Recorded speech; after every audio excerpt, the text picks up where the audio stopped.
So why do you think I should work for the National Security Agency? Well, you'd be working on the cutting edge.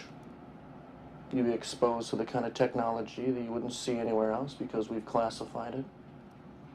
Superstring theory, chaos math, advanced algorithms. Code breaking. Well, that's one aspect of what we do.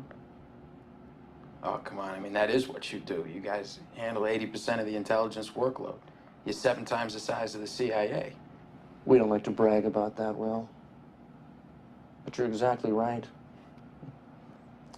So the way I see it, the question isn't, why should you work for the NSA? The question is, why shouldn't you? Why shouldn't I work for the NSA? It's a tough one. But I'll take a shot. Say I'm working at the NSA and somebody puts a code on my desk, something no one else can break. Maybe I take a shot at it, and maybe I break it. And I'm real happy with myself because I did my job well. But maybe that code was the location of some rebel army in North Africa or the Middle East. And once they have that location, they bomb the village where the rebels are hiding. 1,500 people that I never met, never had no problem with, get killed. Now the politicians are saying, oh, send in the Marines to secure the area because they don't give a It won't be their kid over there getting shot, just like it wasn't them when their number got called because they were all pulling a tour in the National Guard. It'll be some kid from Southie over there taking shrapnel. And he comes back to find that the plant he used to work at got exported to the country he just got back from, and the guy who put the shrapnel in his ass got his old job because he'll work for 15 cents a day and no bathroom breaks. Meanwhile, he realizes the only reason he was over there in the first place was so that we could install a government that would sell us oil at a good price. And of course, the oil companies use a little skirmish over there to scare up domestic oil prices. A cute little ancillary benefit for them, but it ain't helping my buddy at $2.50 a gallon. They're taking their sweet time bringing the oil back, of course. Maybe they even took the liberty of hiring an alcoholic skipper who likes to drink martinis and play slalom with the icebergs. It ain't too long till he hits one, spills the oil, and kills all the sea life in the North Atlantic. So now my buddy's out of work. He can't afford to drive, so he's walking to the fucking job interviews, which sucks because the shrapnel in his ass is giving him chronic hemorrhoids. And meanwhile, he's starving because every time he tries to get a bite to eat, the only blue plate special they're serving is North Atlantic scrod with Quaker State. So what did I think? I'm holding out for something better. I figure, fuck it, while I'm at it, why not just shoot my buddy? Take his job, give it to his sworn enemy, hike up gas prices, bomb a village, club a baby seal, hit the hash pipe, and join the National Guard. I could be elected president.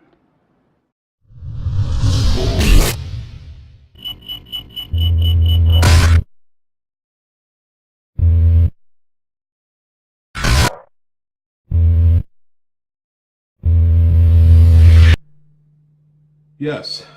Hello. I'm your host, V. And you are currently watching the 5th of November movie series. And this is the second one to follow Know Your Enemy. This one is Know Your Enemy's Tools.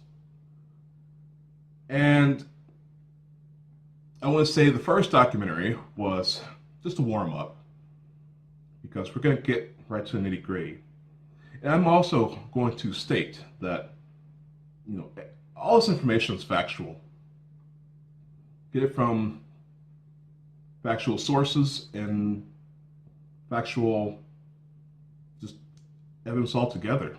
Science is there. As much as I like hearing different stories from people, as much as I like covering different social, political issues and psychological war, I really like talking about science. So this is really a targeted individual documentary, and one that's actually going to do a lot better than Vice documentaries. I know Vice made a documentary for targeted individuals that just didn't cut the mustard. It doesn't seem like there's any real effort put into that documentary.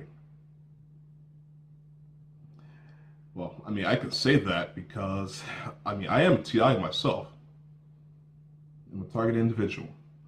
And there are many targeted individuals who felt slighted, felt robbed by the Vice documentary take on the situation.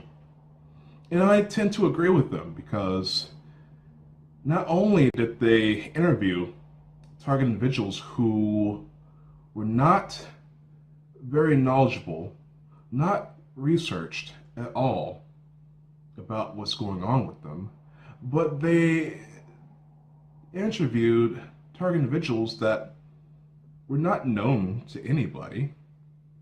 I mean, they didn't interview Karen Stewart, NSA whistleblower. They didn't interview Mitch Mathis. They didn't interview Todd Giffen. They didn't interview anyone that was known. They didn't even interview me. So that basically tells you that the narrative was controlled to not reveal any truths about targeted individuals. I'm here to show Vice News and Vice documentaries how to make a factual and real journalistic production.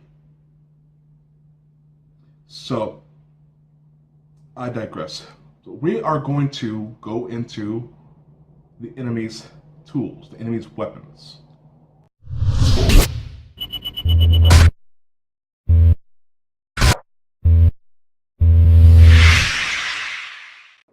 Hi, Lieutenant General Bob Elder, U.S. Air Force retired, and I'm here to talk to you today about 21st century electronic warfare, and actually really a call to action for all members of the old crows to advance electronic warfare for the 21st century.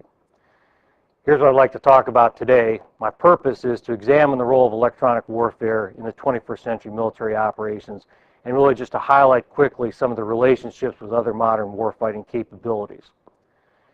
First thing I want to talk about briefly is this concept of an electronic warfare operational domain. Now we know that electronic warfare is conducted in every warfighting domain, but in fact, electronic warfare itself is conducted in a global domain of electronic systems that operate in an electromagnetic environment. That is, those electronic systems control the environment to create, control, exchange, and employ electromagnetic energy across the frequency spectrum, or as we typically refer to it, the EMS, but we do this to achieve physical, informational, and cognitive effects. So we have an operational domain, and that point, the key point, is that this domain consists of the electronics and the electromagnetic spectrum. When we look at electronic warfare, we have a long-standing definition that has been used in the U.S.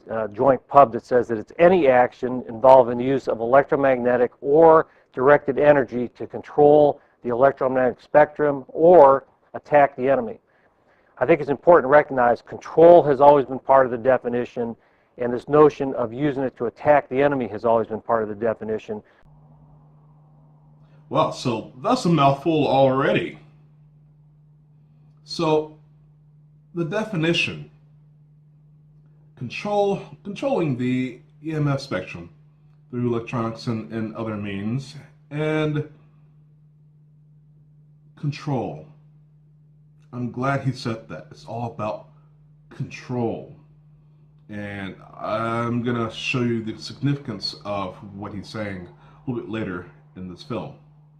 Let's first go through the electronic aspect of this. Do you like your privacy? Probably. Well, I hate to be the one to break it to you, but privacy doesn't exist.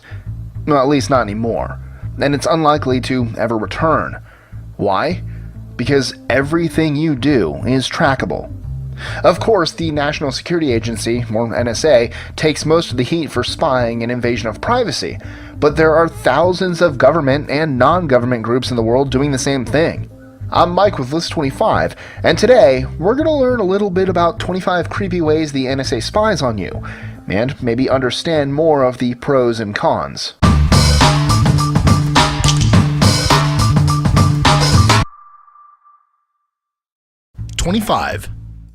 The PRISM program requires internet services like Facebook and Google to pass information on to the NSA. And yes, this includes emails. If you've ever heard the name Edward Snowden and wondered why he's such a big deal, he was the guy who leaked detailed and classified information on this program, among others on this list. 24. According to the Patriot Act, The US government is allowed to obtain business records that they deem relevant to terrorist investigations. 23. The government is allowed to gather information on every call made in the US, including the number dialed and even how long the call was. 22. Think hacking computer systems is only a civilian operation? Okay, well, most of you probably know better. Tailored Access Operations, or TAO, is the NSA's hacking unit. It has developed numerous ways to break into various devices. 21. TAO consists of over 1,000 military and civilian computer hackers, as well as intelligence analysts, targeting specialists, computer and software designers, and engineers. 20. The unit prefers to tap into networks rather than isolated computers because there are usually numerous devices on a single network. 19. The stated objective of TAO is to identify, monitor, infiltrate, and gather intelligence on computer networks used by entities outside the US. 18.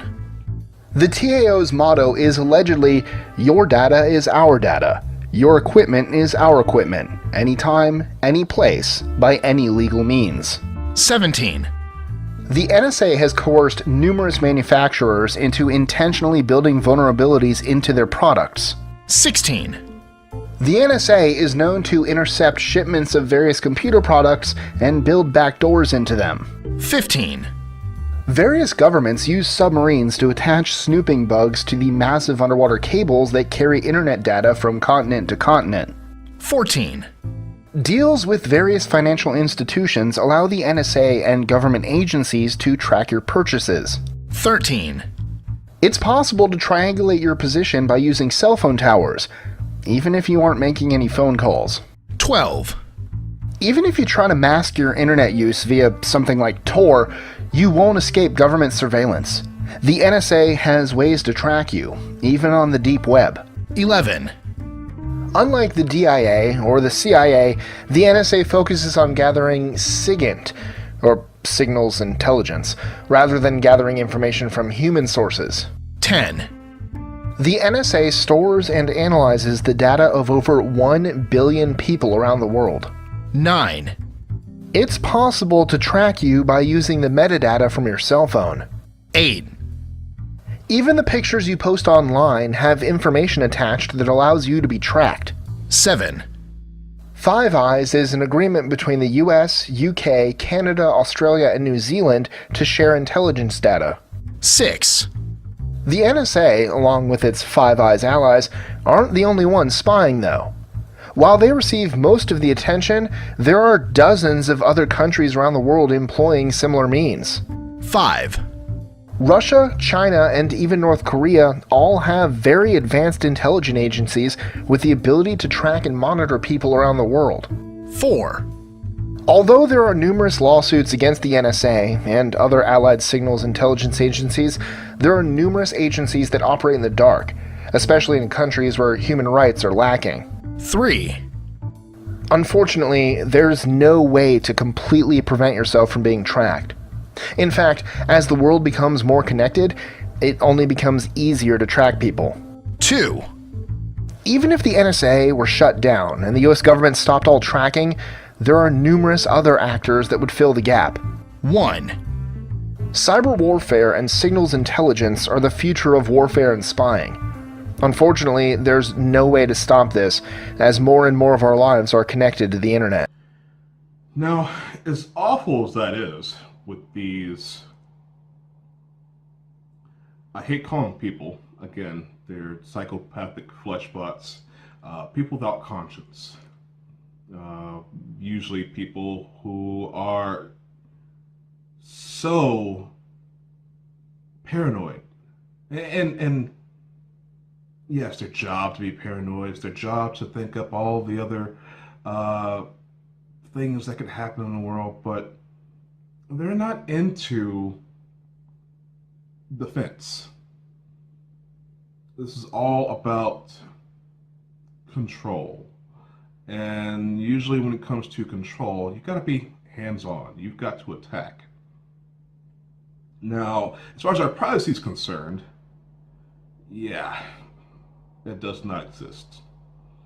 I will get further into that because it's not just computers, but I do suggest that everyone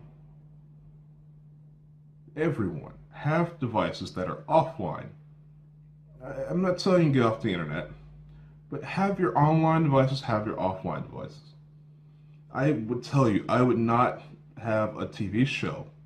I would not have had a radio show. I would not have had a lot of media capabilities had I not had one or two devices that were for offline work only. I suggest keeping all your sensitive data out of clouds, off of online devices. Have your online devices as mediums. Use your USB memory cards, your SD cards, your micro SD cards. Keep all the information that you find to be important on storage devices that are not connected to any computer. This keeps data out of the hands of the government.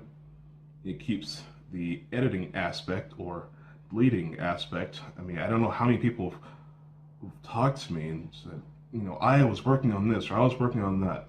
I had whistleblower information here, whistleblower information there. And now it's deleted off my computer, or, oh, my entire operating system was corrupted. And this is the kind of thing, you know, national security is all about, is to protect them from us. It's not about protecting us. There's no us together as far as they're concerned. It's them and us. And they continue to victimize people with this technology. So let's keep going with this. The second point, which also comes out of U.S. joint doctrine, says that EW activities have been developed over time to exploit the opportunities and vulnerabilities that are inherent in the physics of electromagnetic energy. So as practitioners of electronic warfare, we are actually, or we should be, experts in the physics of electromagnetic energy and how to apply that to achieve effects. What types of effects are we talking about? Well, electronic warfare activities are inherently physical. And so we have electronic attack that operates against the electronics. That's why it's called electronic warfare. More recently, we've had this capability with electronic attack to actually have directed energy, which is actually taking the electromagnetic energy and applying it against an object that may not be another form of electronics to create an effect. Now, what kind of effects are we talking about here? Yes, they're hacking, they're disrupting, that sort of thing, but to have effect on the physical world means something, and on devices that, you know, offline, and then on objects that are not computer devices. They're not electronics.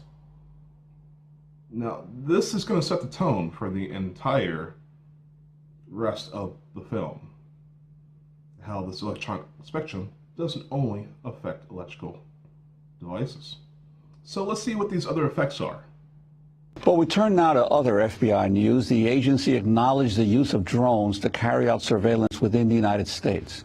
On Wednesday, under questioning by Republican Senator Chuck Grassley during a hearing of the Senate Judiciary Committee, FBI Director Robert Mueller confirmed the domestic use of drones. He also said the Bureau is still drafting regulations to address privacy concerns. We are in the initial stages of doing that, and I will tell you that our footprint is very small. We have very few and have limited use, and we're exploring not only the use but also the necessary guidelines for that use. Does the FBI use drones for surveillance on U.S. soil? Yes.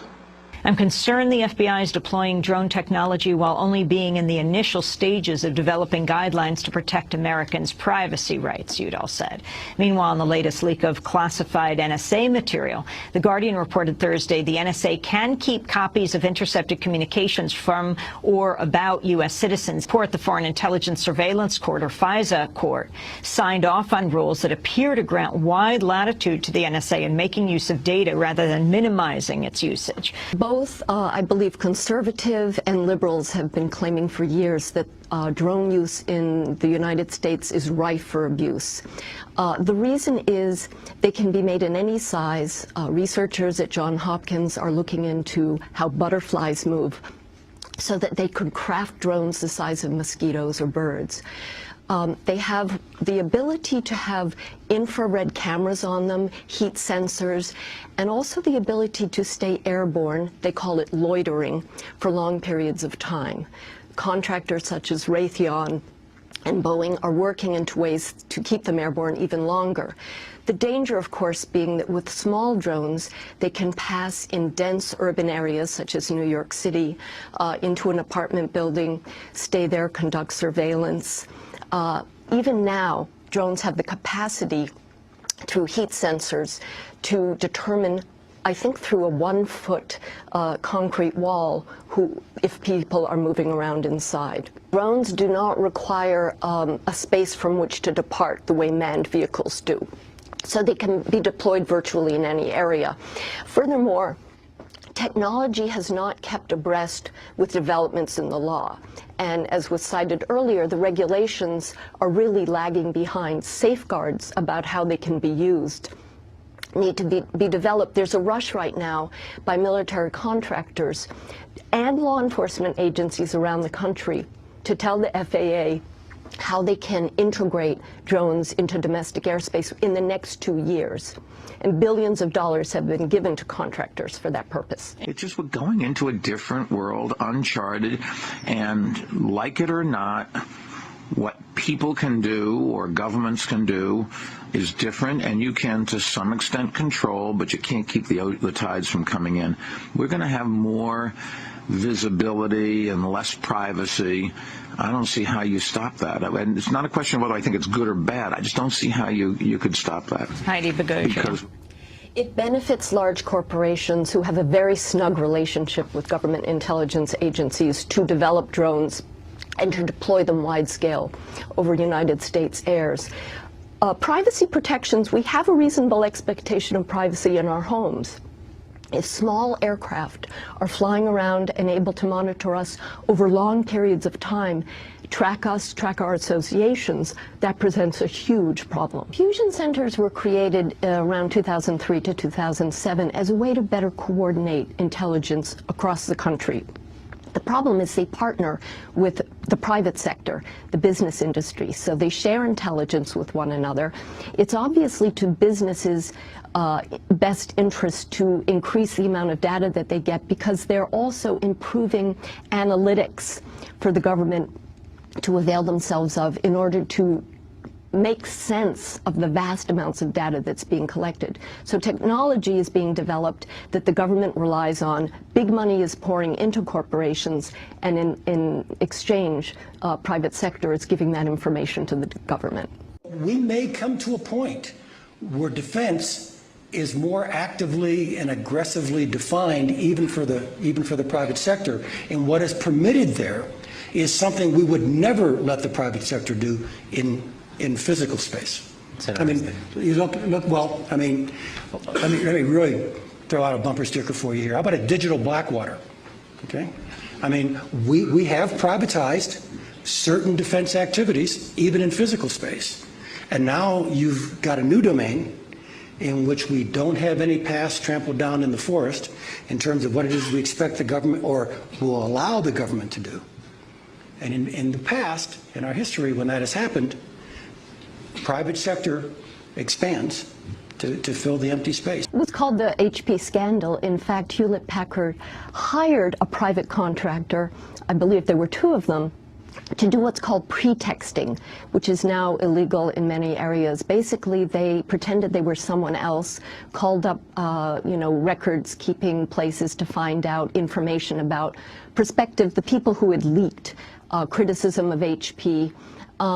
We see a lot of that. Private security. Linked to journalists. Linked to journalists, exactly. And we see under the Obama administration an increasingly secret classifying of more information, declassifying fewer documents, and cracking down on journalists, which of course goes to the heart of our democracy. Without the free exchange of information, we've become a very repressive state. We earlier reported today that Max Kelly, the former chief security officer for Facebook, went on to work for, well, since 2010, he's been working for the NSA.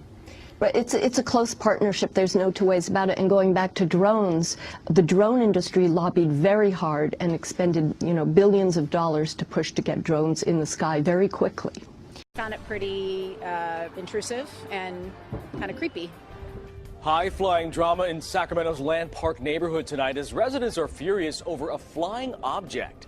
The mysterious drone has been spotted during late-night hours looking down on their homes. Good evening, I'm Tony Lopez. And I'm Christina Janes. Only on CBS 13 we're getting answers on what government agency is flying the aircraft and why. The drone would fly over here. John Maddox first spotted the mysterious drone about a month ago. Come home from work, it would be operating, go to bed, it was still operating, and this would repeat day after day. His neighbors in Sacramento's Upper Land Park neighborhood wondered what it was doing. It just doesn't feel good. It kind of hovers around. You don't know what they're looking at. It flew over our house until 3 o'clock in the morning, like 2 or 3 nights in a row. You're just walking at night or whatever, and all of a sudden it's like, and it like hovers. The housing authority says the program is legal, but some neighbors have doubts. We feel our privacy is being invaded. And opponents say this type of surveillance technology doesn't belong in a residential setting. This is not an appropriate way to police the community. Now, the drone is part of a 90-day pilot project which costs about $20,000, and opponents are asking the city council to intervene and cancel the program. I know, as sickening as everything you just heard, it seems to be overwhelming. I know, as sickening as it is. I want to go into the examples. We just heard word of mouth. Let's see it in action. It's no secret that DJI has led the consumer drone revolution. And if you've seen any kind of thermal imaging, chances are it was shot with a FLIR camera. Now we are proud to announce a new collaboration with FLIR, one that will transform aerial imaging for the industry. It combines DJI's expertise in camera stabilization, advanced flying platforms, and long-range video transmission with FLIR's state-of-the-art thermal camera technology, a first for the industry. The XT provides users with superior thermal imagery and sensitivity to better than 1/10 of a degree. By integrating the XT with DJI's Inspire and Matrice airframes, we are giving people incredible precision and empowering them to put it into the sky almost instantly.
Researchers at the University of California, Santa Barbara have developed a system that allows a pair of drones working together to see through walls.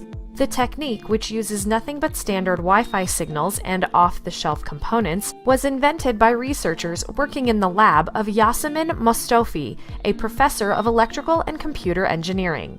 Mostofi said, "Our proposed approach is enabled unmanned aerial vehicles to image details through walls in 3D with only Wi-Fi signals."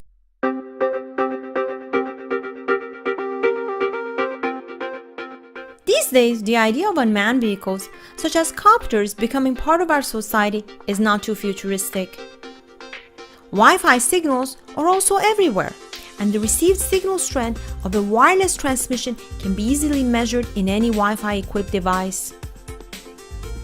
In this paper, we're interested in the possibilities created at this intersection of robotics and communications. More specifically, we showed the first demonstration of 3D high-resolution true-wall imaging of completely unknown areas with only Wi-Fi signals, which is enabled by using unmanned aerial vehicles. Let's first see some experimental results. Consider this 3D area.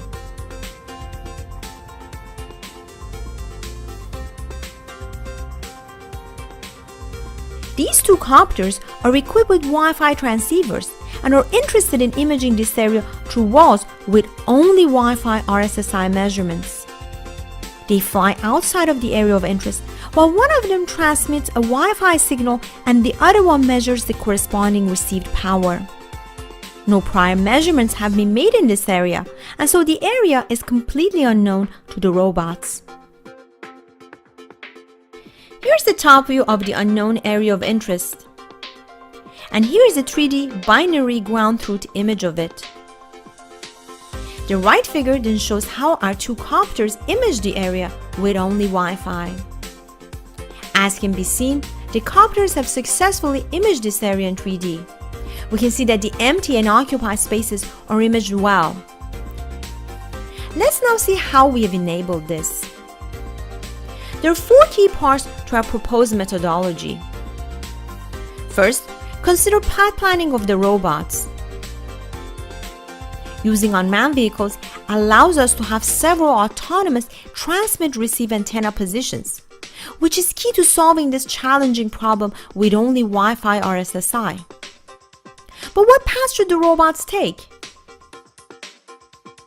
We have proposed robot routes that can capture the spatial variations as much as possible while maintaining the efficiency of the operation.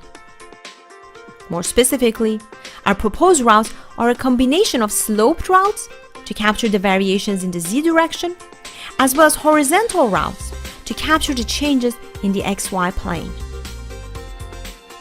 Next, we model the 3D space of interest as a Markov random field to capture the spatial dependencies.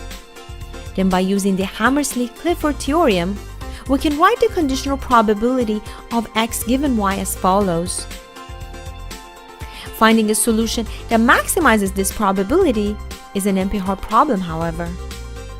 We then use loopy belief propagation to efficiently find an approximated solution. For the modeling of the interaction of the transmitted wave with the area of interest, we use an approximated wave model that results in a linear expression.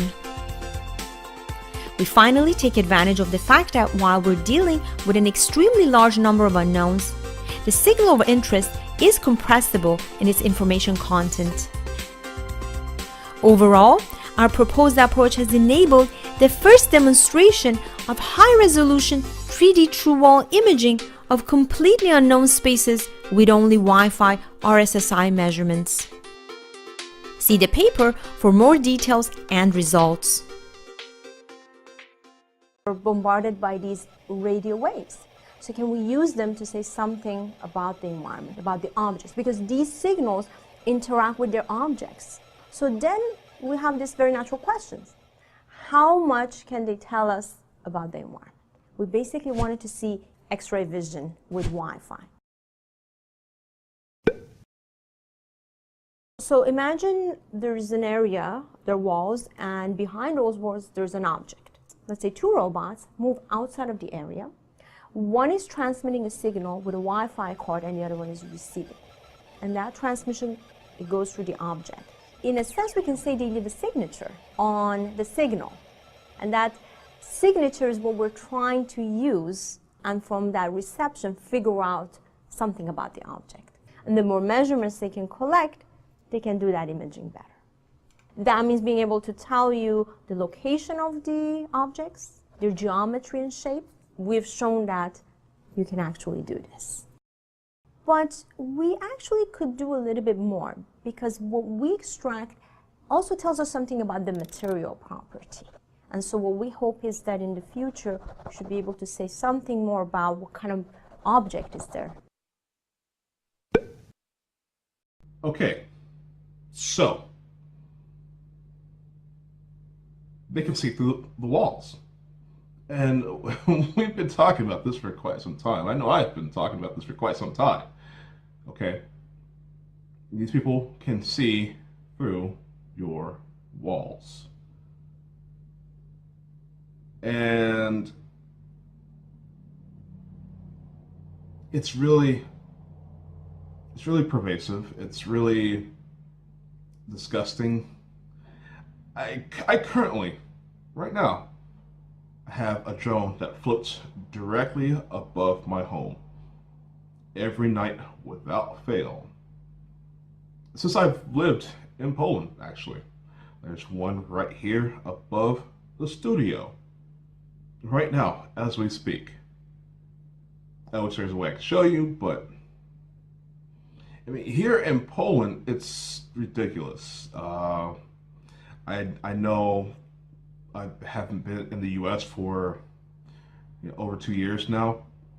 Even when I lived in the U.S., anywhere I lived, directly above my head has been these drones. Anywhere I lived, when I lived in California, actually, one night I I opened up my window and I flipped off the drone. You want to know what happened after that?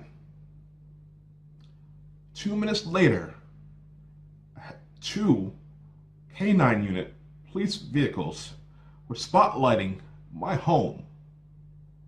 Spotlighting.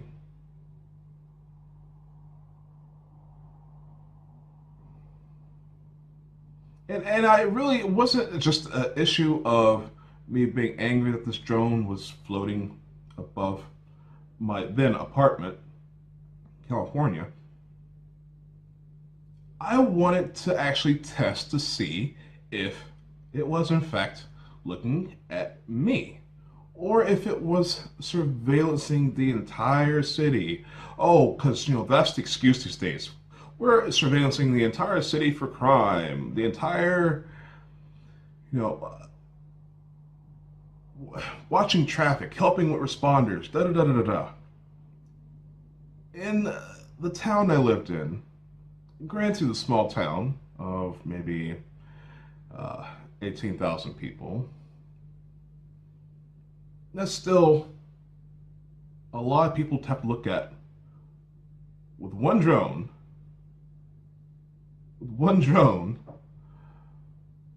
and it actually picked up the fact that I gave it the bird.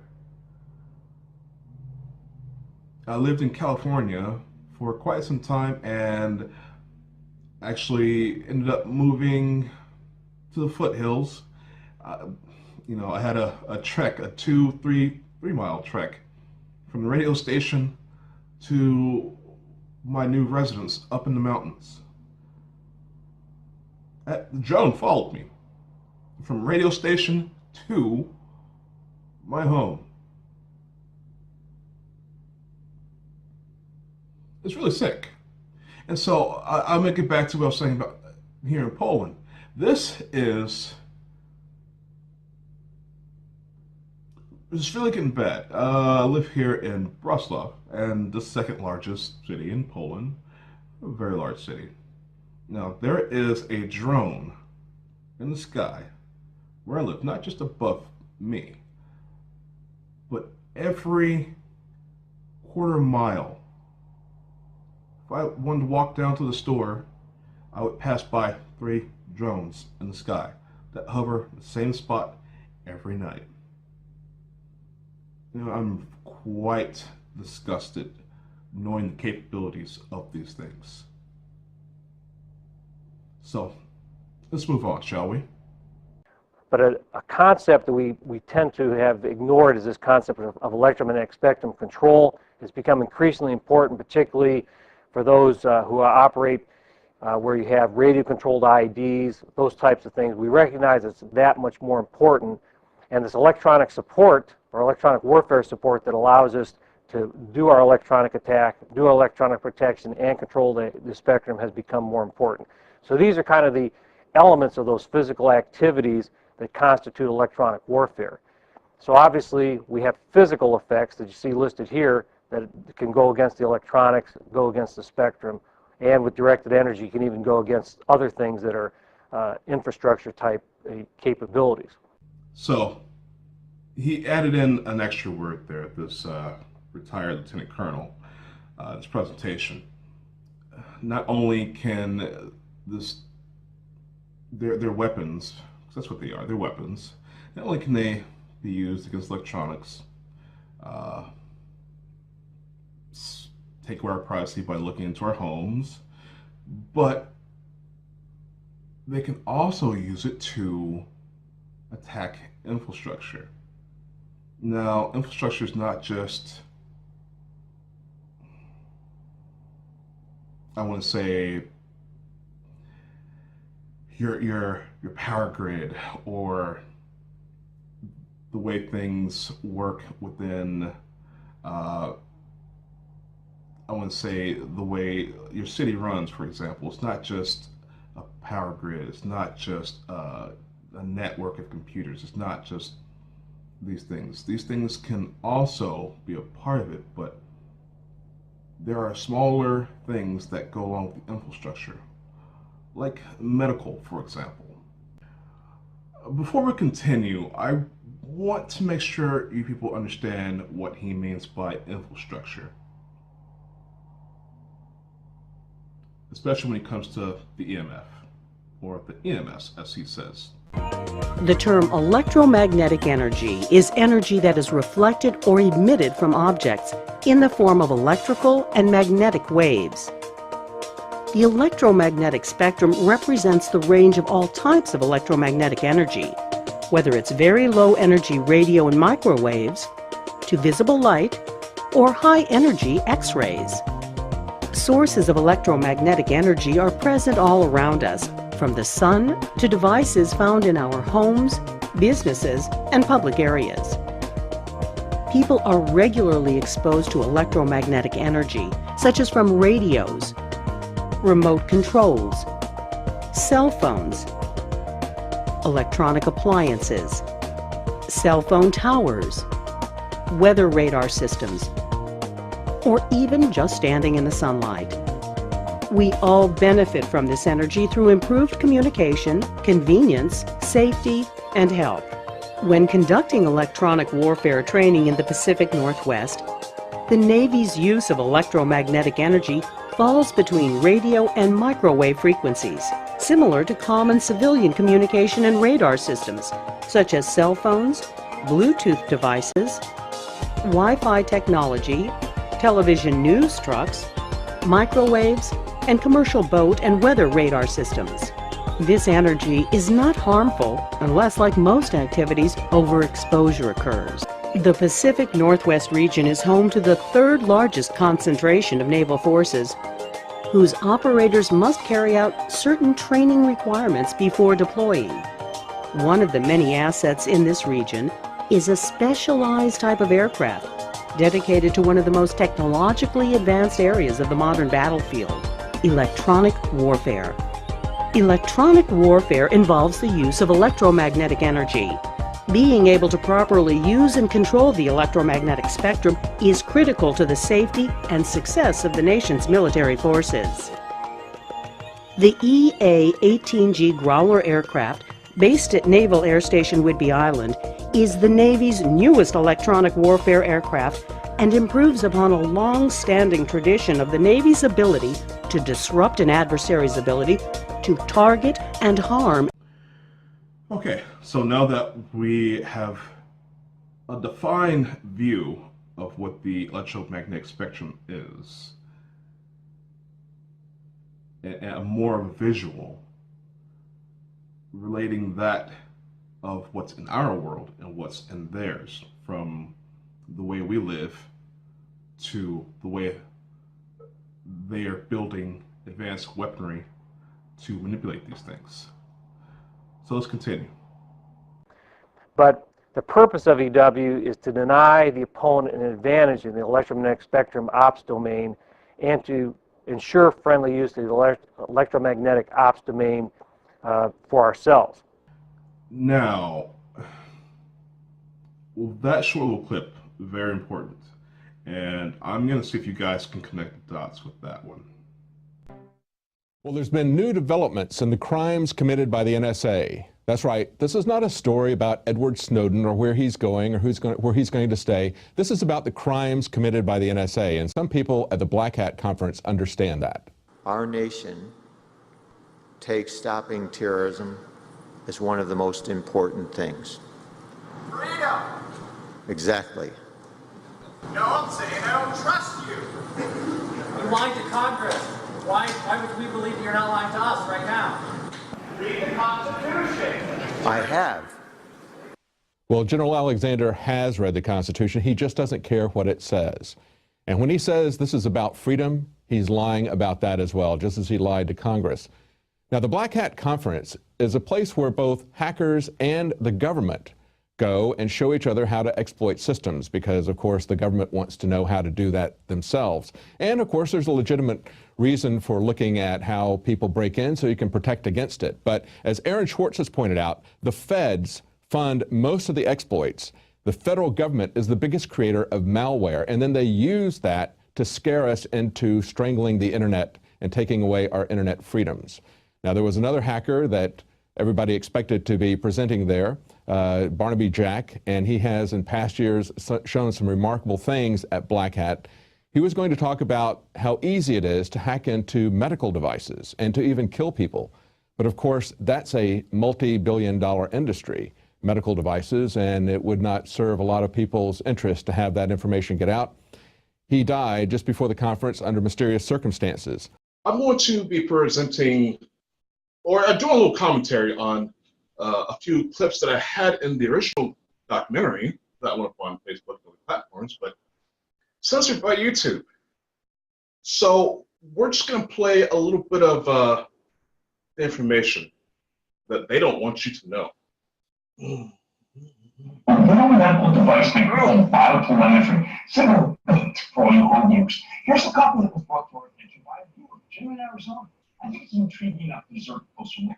This local biotelemetry business comes from its remote heart monitoring devices. Though they may have been looking into digital diagnostics as well. Now, in mid-September, this stuff got crushed. That's a brutal piece of research from the short. Okay, so let me stop it right there. Biotelemetry. Biotelemetry is basically technology that's able to read and monitor vital signs of organic biological beings remotely.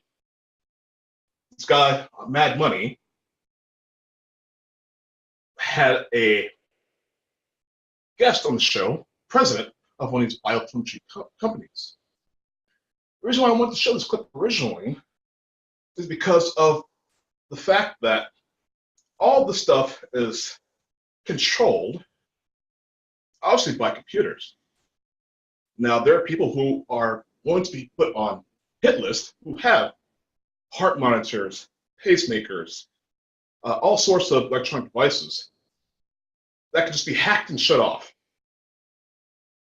Absolutely government controlled, without a doubt. And a lot of the stuff is based on, guess what? 5G. So I think it's very important to note that the government wasn't doing us a favor by not letting us know that these biomedical devices, these biotelemetry devices, could be hacked by anybody, by hackers, but they just didn't want anybody to know that they could be hacked, period. Now, denial of service. I want to bring that point back up. The electronic warfare. This lieutenant colonel stated that they can boost and keep their own services and deny other people services. Now, imagine being a whistleblower. You've got biotelemetry devices, medical devices, and you end up having to go do something, or just whatever it may be that may not be in the best interest of the government and of best interest for the people. Well, imagine them just denying you service. Frequency weapon, oh, heart attack, right? Your biotelemetry device is cut off, hospital doesn't know. You have no other means of getting help because you've relied so much on this one piece of technology in which you were assured would be there to save your life. Imagine that. The government did not want that information out. This hacker was not only going to let people know that it could be done, but it was well within the hands of the government to do something like this. And it's not just that. Denial of service. You'll hear target individuals all the time talk about, my phone was hacked, I can't get on the internet, this and that. I've had my share of non-stop electronic harassment for the past 5 years of my life. And yeah, it's kind of annoying being a video gamer. I've been playing video games on computers since for the past 16 years. I know my way around a computer. I know how things work. And everything is done to make sure that internet service is dropped or internet service breaks out, computers are hacked, game files go missing, this stuff, sort of stuff like that. And so it's sort of the Chinese water torture. These people will slowly mess with this service, mess with that service, and so hopefully one day you break your computer, kill yourself, go off on a killing spree, something like that, where they can ban guns or whatever. So there's a lot of that going on. They're using that as the electronic age of equivalent of Chinese water torture.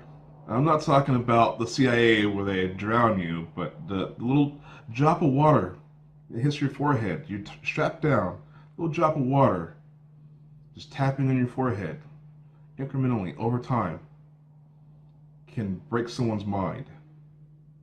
A person will snap, they'll go crazy, they'll give in to interrogation, whatever. And this is the electronic age form of that. This is my own personal experience I'm sharing with you guys. So let's continue on, please.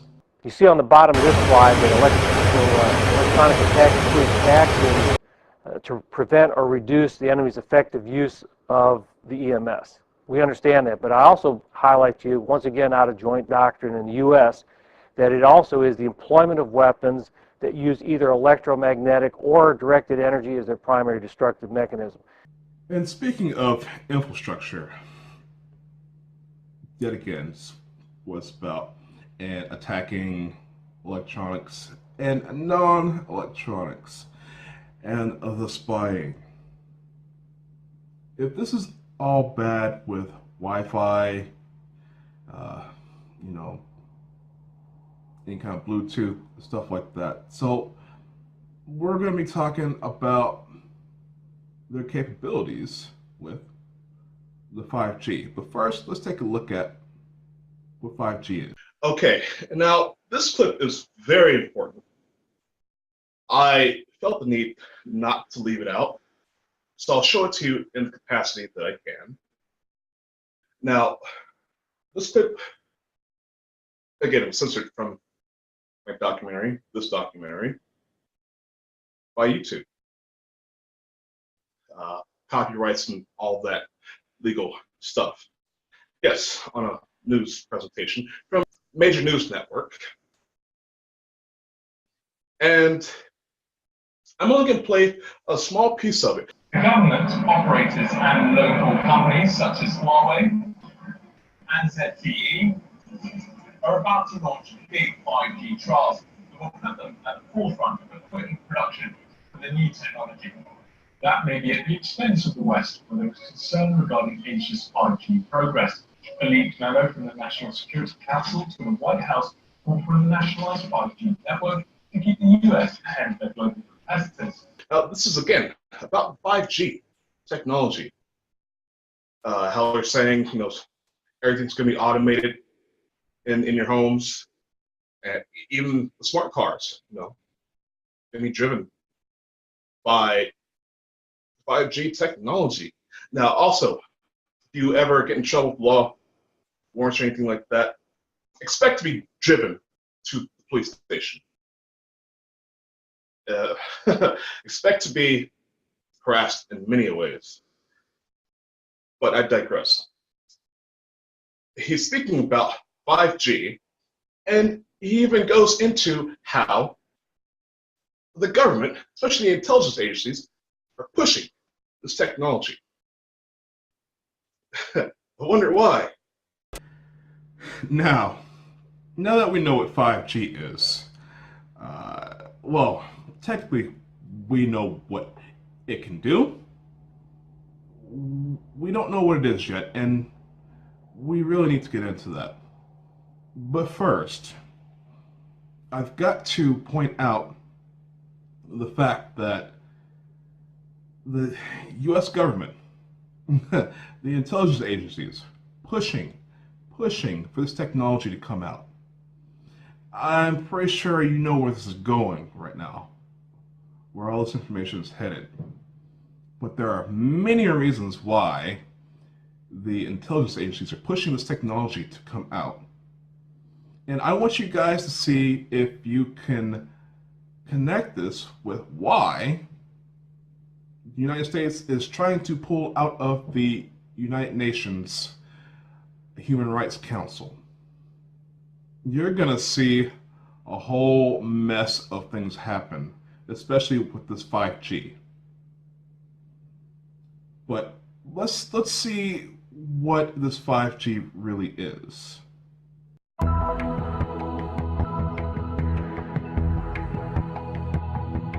Our product enables remote wireless detection of human vital signs without the subject's knowledge. While it may seem cool and composed on the outside, his involuntary response will give him away. In addition, live friendly soldiers can be found in dangerous areas without risking personnel for recon.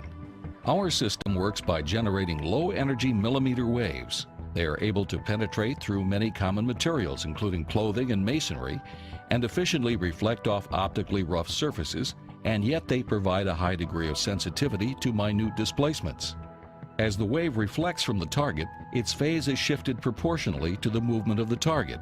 The phase can be extracted, and the displacement of the target can be demodulated. When the system is aimed at a human's chest, we can see the chest's movement. There are components of chest motion due to heartbeats, breathing, and gross movement. Using signal processing, we eliminate noise and motions due to gross movement and analyze only those due to heartbeats and breathing.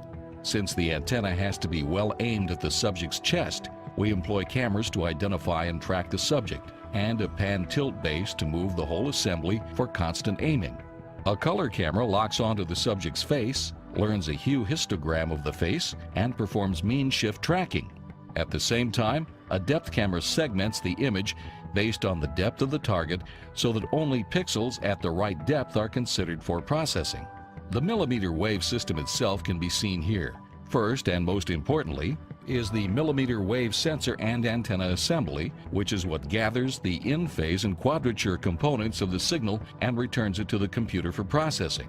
This unique low-power, all-solid-state millimeter wave sensor itself can be battery operated.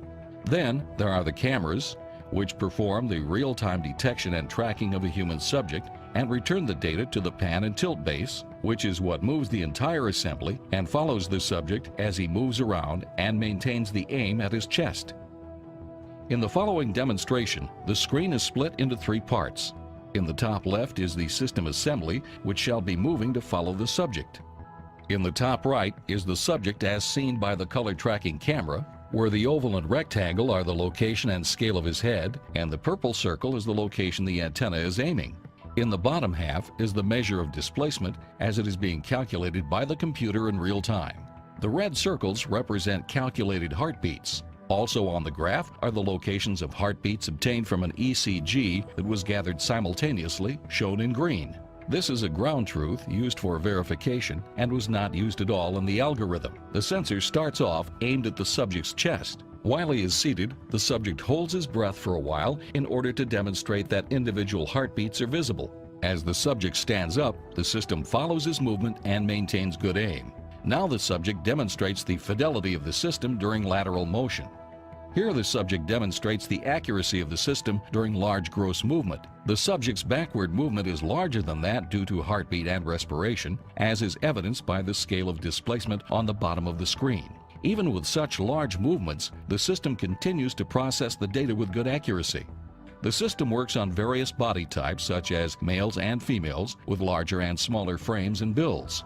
Although our system is currently intended for homeland and national security applications, this novel technology has a wide range of applications for standoff monitoring of non-stationary targets, including home health care, collision avoidance, condition monitoring of operating machinery, and non-destructive evaluation.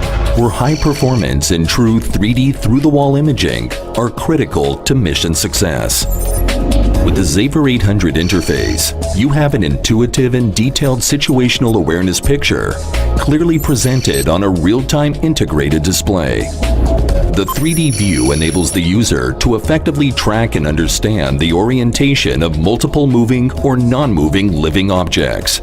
You take actions on the basis of a targeted reality picture. The top-down view provides rapid information on target location, while displaying details of the static objects so that room layout and structure can be accurately understood. The side view delivers precise information for measuring the height of objects. The history view clearly tracks objects and movement patterns on a calibrated grid. The Xaver 800's rich feature set includes additional indications, views, and menu options, along with recording capabilities for post-mission analysis and debriefing. Police use radars to see inside homes. At least 50 U.S. law enforcement agencies are now equipped with a radar device that allows them to detect human movement through the walls of houses. The device, known as Range R, operates as a highly sensitive Doppler motion detector. It can detect human movement from a distance of up to 50 feet. The device beams radar waves through a wall and calculates the distance of the target by analyzing reflected waves. The device has a 160-degree conical field of view and can detect movements as slight as human breathing. It works through brick as well as concrete, but cannot penetrate metal. Use of technology raises both legal and privacy issues, and a 2001 U.S. Supreme Court ruling barred authorities from using high-tech sensors to scan inside someone's home without first obtaining a search warrant. So 5G is just another way for the government and corporations to look directly at you in your homes. How many of you saw that coming? Let me get a show of hands. Like, wow, well, really? So, I mean, most people don't understand that any technology that is handed to us as a population, as citizens of these nations, is only going to be to spy on us at minimal. But this sort of technology has way more applications, way more sinister capabilities, and I'm going to dive deep into the 5G rabbit hole as this movie series continues. But I want people to automatically bridge that connection. 5G is the same thing as millimeter wave beams. 5G, millimeter wave radar. And so basically microwaves. Okay? These are microwaves. There are all sorts of things that can be done with microwaves. So, I'm quite speechless. The voyeuristic.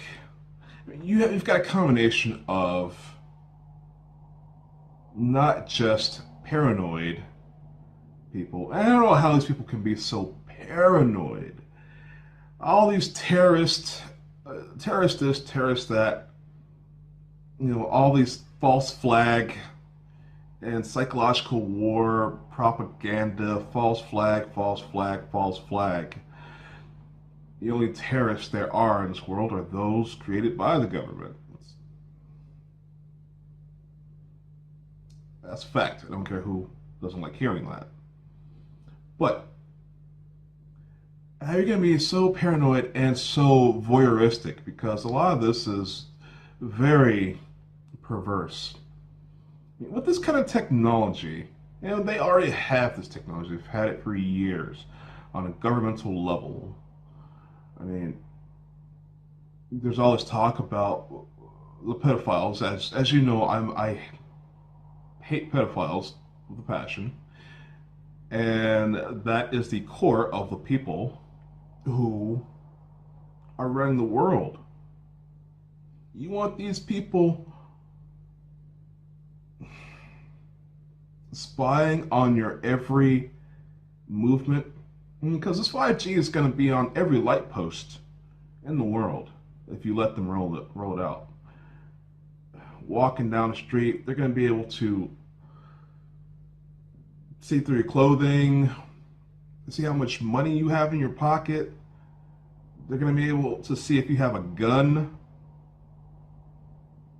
And they don't want you having a gun. They're just going to microwave beam it, turn that sucker hot, make you want to toss it away or something. There's so many applications for this stuff. And just immediately alerting police. The police state is going to go nuts. This isn't about internet speed. 5G is not about internet speed. This is surveillance police state. All the way through and through. And I mean, what does it really all boil down to when you talk about these pedophilic individuals of these cults that run the government? Well, they're going to be able to watch you bathe your children. They're going to be able to watch you have sex. They're going to be able to do anything. And when you are powerful, corrupt, and no one can check you and tell you what to do, what are you most likely to do? What are you most likely to do to someone else? Hello, hello, we are the NSA, and it's too late for us to change our ways. Emails and texts, we listen to your phone. Webcams, laptops, we're watching you at home. But terrorists are not what we pursue. The truth is that we're only watching you. We watch Americans masturbate all day. Turn on your cameras and watch you jerk away. We watch Americans searching porn online. CCTV, see you naked all the time. You search, we watch, you hunt for big black butts, ginger titties. Your searches come to us. Facebook stalkers, old men with lanky dicks, tough girls, horse porn, and your favorite cave are gifts. There might be bombs, we're too busy over here. As you jerk off to fat, milk-shaven queer, we watch Americans masturbate all day. Turn on your cameras and watch you jerk away. Executive order for Homeland. Record Americans with their junk in hand.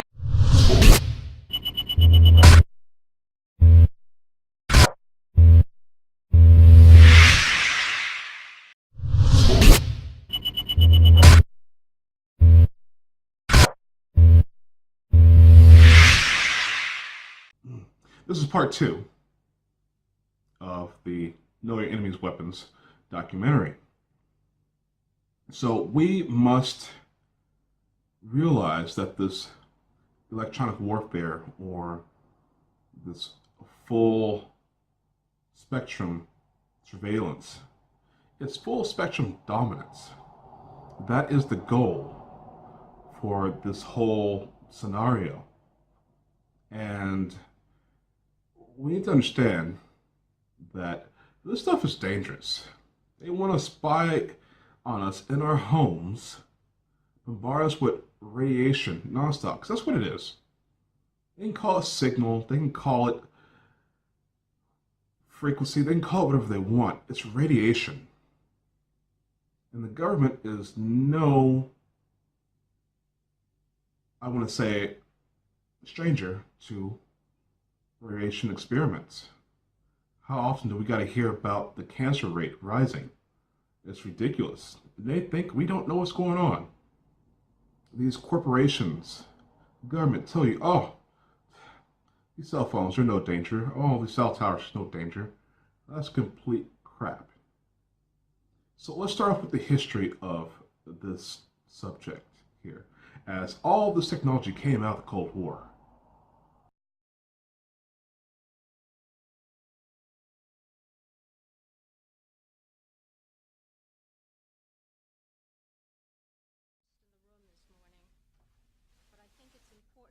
Point out that with us are many family members of citizens who were subject to human radiation experiment and some of the advocates who represent them.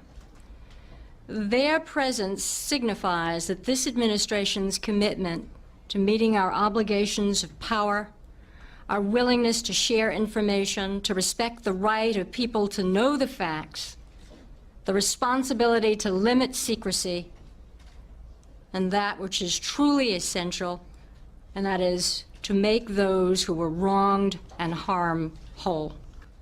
Why did we do this? Why did the President direct his administration to open the doors on human radiation experiments? I believe that this openness puts us in a position as a nation to close many chapters of the Cold War, just as the President did by ending nuclear weapons testing for the United States, as the United States and Russia did in pointing our missiles away from each other, and in dismantling warheads and extending the NPT. And today, another step of that openness is coming clean on the human radiation experience. The President committed to do this without knowing where it would lead or whether the records would reveal government mistakes, cause embarrassments, or lawsuits. He did this because he believed that it was the right thing to do. Today, the President receives from Dr. Fadin and her colleagues on the President's Advisory Committee a report that tells the story of radiation experiments involving human subjects funded by the government. We did not realize when we began this journey the difficulty of the charge given these citizens. Eminent ethicists, physicians, scientists, citizens, even lawyers. And in the end, for the committee, their actual working days to review the documents going back for decades. Secretary O'Leary, Attorney General Reno, Secretary Shalala, other members of the Human Radiation Interagency Working Group. On behalf of my 13 colleagues on the Advisory Committee, I am proud to submit our final report. We worked extremely hard over the last 18 months in order to inform you and the American people about what really happened to radiation research subjects in the Cold War period. We have found that wrongs were indeed committed. The rights and interests of individuals and communities were sometimes ignored. We found that government officials and physicians who had the trust of the public abused that trust. We discovered soon after I entered office that with the specter of an atomic war looming like Armageddon, far nearer than it does today, the United States government actually did carry out on our citizens experiments involving radiation. That's when I ordered the creation of this committee. Dr. Fadin and the others did a superb job. They enlisted many of our nation's most significant and important medical and scientific ethicists.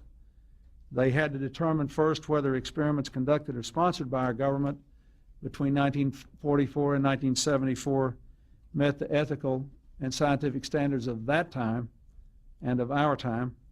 And then they had to see to it that our research today lives up to nothing less than our highest values and our most deeply held beliefs. Thousands of government-sponsored experiments did take place at hospitals, universities, and military bases around our nation. The goal was to understand the effects of radiation exposure on the human body. Okay, so let's talk about directed energy weapons used as a weapon. You see on the bottom of this slide that electronic attack includes actions to prevent or reduce the enemy's effective use of the EMS. We understand that, but I also highlight to you, once again out of joint doctrine in the U.S., that it also is the employment of weapons that use either electromagnetic or directed energy as their primary destructive mechanism. Now, they're talking about using directed energy as a destructive method. You mean something a little bit like this? New details on a series of bizarre attacks. Dozens of unexplained illnesses, including head injuries, forced the U.S. to bring home diplomatic staff from China and the U.S. Embassy in Cuba. Speculation at the time was that it was some sort of sonic attack. But now the scientist who led the investigation tells the New York Times the main culprit is likely some kind of microwave weapon. CNN's Patrick Ottman is following the story from Havana. So, Patrick, what happened at the U.S. Embassy that led authorities to suspect that it was indeed an attack? And now we're talking about these, a microwave weapon.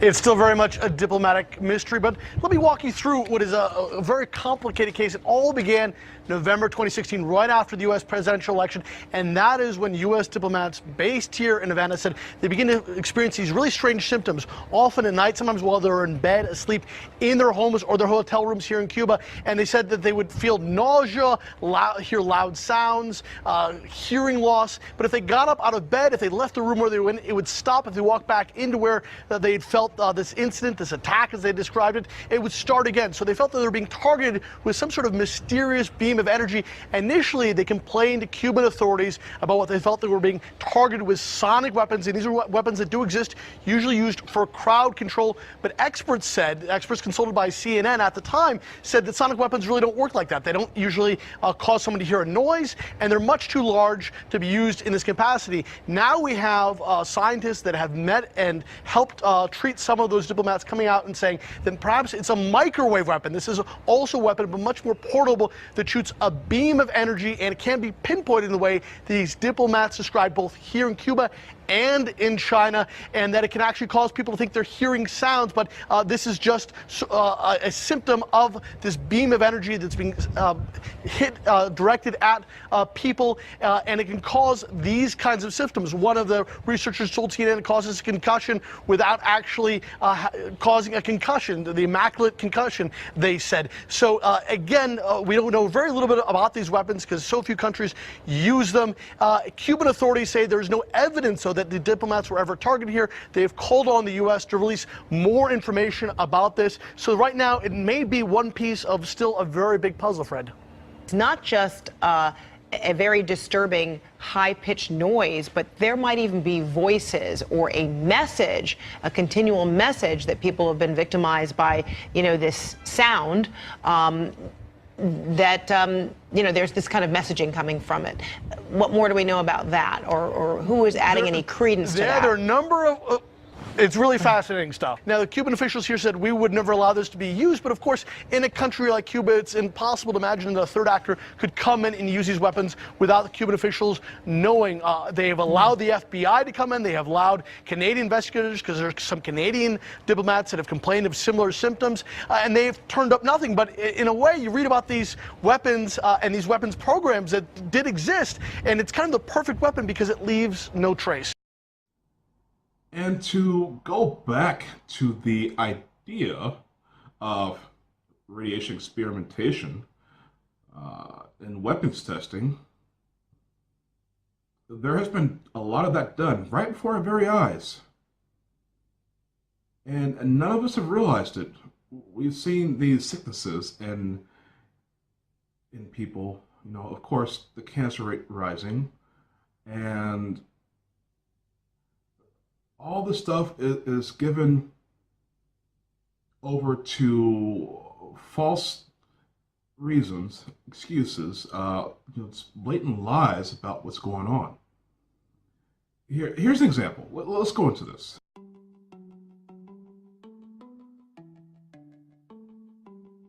Dozens of dead blackbirds have fallen from the sky over a small Arkansas town for the second year in a row. That the town of Beebe has seen this before, however, doesn't make the deaths of dozens of blackbirds any less odd, maybe even more so. ABC Arkansas affiliate KATV reported that a radar image showed a large mass over Beebe a few hours before midnight Saturday. Then the birds began falling from the sky, just like last year. Emily Nichols, a police dispatcher in Beebe, told ABC Radio that she received multiple calls, just that the blackbirds are falling again and that they have found blackbirds on their streets where they live or at churches, Nicholas said. Animal Care and Control was called out about 7 p.m., a few hours earlier than last year. Horace Taylor of Animal Care and Control in Beebe told ABC Radio, "Well, there was just birds falling down on the street and people dodged and missed them," Taylor said, "and we were down in the streets picking them up. We got a call out by our chief and we all came out trying to pick them up off the street."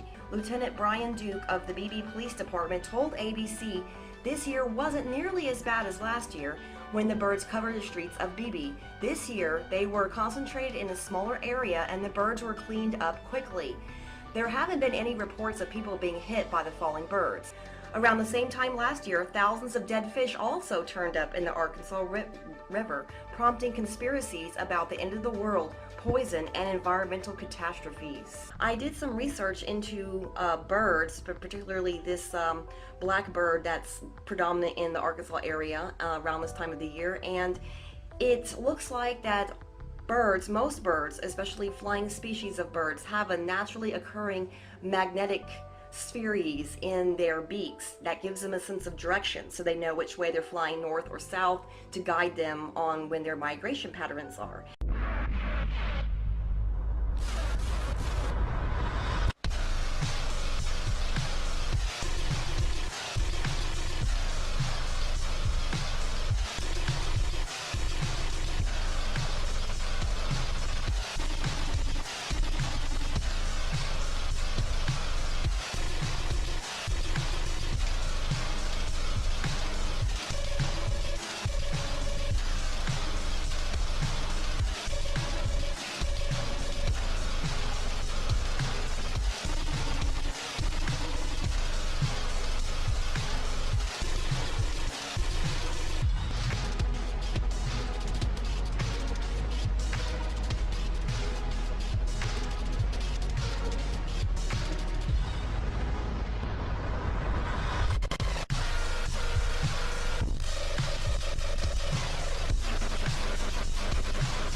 Just before folks in Beebe rang in the new year, many witnessed an uncanny resemblance to the Hitchcock movie, The Birds.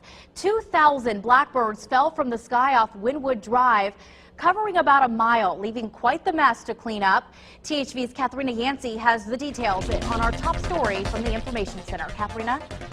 Ashley, folks I spoke with initially thought the birds were poisoned because they are what they call a nuisance around this time every year. But they are surprised to hear it's more of a mystery. Millions every night. You look up at the sky, it's just black. So, and then last night about 10:30, I come out here and seen a bird drop. In a matter of hours on New Year's Eve, thousands of birds fell from the sky to their death. And I just immediately called Mom because I had to go to work, and I said, "You've got to come get the kids and get the dog because I don't know what's going on, but I don't want them messing with any of them." It was horrible. You could not even get down the road without running over hundreds. It was that bad. The mystery is unraveling like scenes from a movie. Dozens of U.S. Environmental Service crews spent the day picking up the birds, walking between homes and climbing on people's roofs with protective hazmat suits and breathing masks. Nobody knows. You know, I asked these guys who was out here picking them up, and they don't seem to know anything. Nobody knows anything. Just kind of freaked everybody out. Officials with the Arkansas Game and Fish Commission flew over the area and determined it's a 1-mile stretch. There are a variety of dead blackbirds, mostly red-winged, and a duck was also found. No one has been evacuated because ADEQ's air quality test came back clean for toxins. And yeah, so now that we can put the dots together, because there are no pathogens with these mass whale beachings, mass fish die-offs, mass bird killings. That's exactly what they were, killings. The Navy is a big part of this. Naval research into frequency weapons. And yes, the U.S. Navy, which is patrolling the waters of the globe. I mean, in this modern day and age, who needs a navy? Nobody really has navies except for the U.S. The U.S. is heavy with Navy personnel. There's a Navy base everywhere across the globe, and the U.S. is acting like the world's police, but no, they're really mounting up for this mass attack, and this will be said again later on to go with another aspect of this as to why every area on the planet is being encircled by the U.S. and Five Eye countries. It's not just the United States of America, but it's the Five Eyes. So let's go into the technology, since they want to go ahead and come out with it. DoD's active denial technology and future solid-state active denial technology system will produce a focused beam of directed energy to provide our troops a non-lethal option to stop, deter, and turn back suspicious individuals across the range of military operations.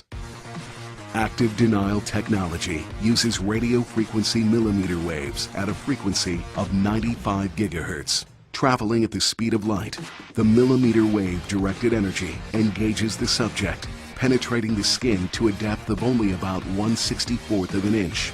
The beam produces an intolerable heating sensation, compelling the targeted individual to instinctively move.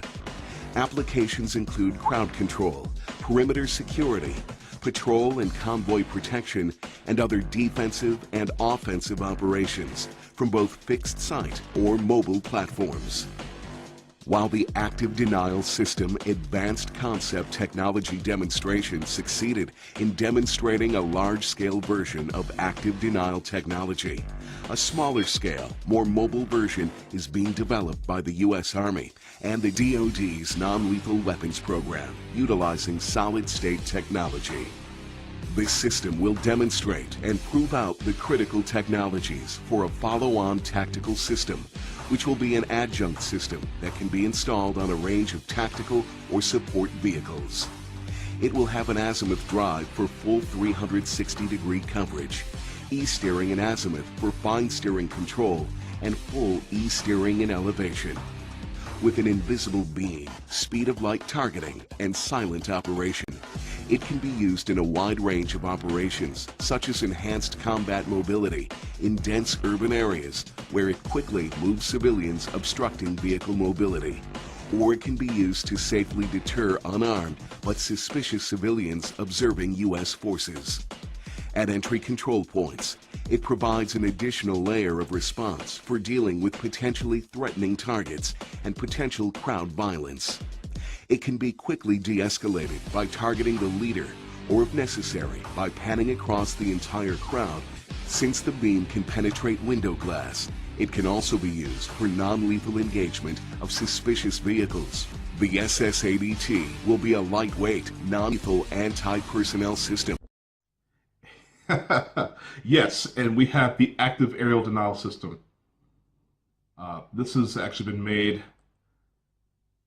public, but it's been public for quite some time. Early in my research on this stuff, Dark Energy weapons information was constantly being changed on Wikipedia. The government does not like Wikipedia, especially the NSA or the rest of the clandestine criminal cabal organizations. So this has been known technology for quite some time. It's known. Again, this goes back over to the Cold War. In 1953, he began to bombard the U.S. Embassy in Moscow with electromagnetic radiation in the microwave spectrum, but the fact was kept secret from the embassy employees. U.S. Ambassador Stossel contracted a blood disease, bleeding eyes, nausea, and eventually lymphoma. He and other employees eventually died as a result of the microwave attacks. Dr. Henry Kissinger sent a secret memo giving hazard pay to embassy personnel in the 1970s. Before the attacks, the USSR had met with the U.S. to try to head off an arms race in electromagnetic weapons, but were refused. It is possible that the U.S. government took advantage of the situation and used the embassy staff as microwave guinea pigs. The Department of Defense's Advanced Research Projects Agency, ARPA, set up a lab at Walter Reed Army Institute of Research and participated in Project Pandora. Scientists began zapping monkeys to study the biological effects of highly concentrated microwave frequencies. Similar studies were conducted at the VA Hospital in Kansas City, University of Rochester, Brooks Air Force Base, Johns Hopkins, MIT, the MITRE Corporation, University of Pennsylvania, and other domestic and foreign labs. As shameful as this technology is, it gets deeper. We're going to get deep in the rabbit hole on this one. So the other applications for direct energy weapons, can you imagine what that could be?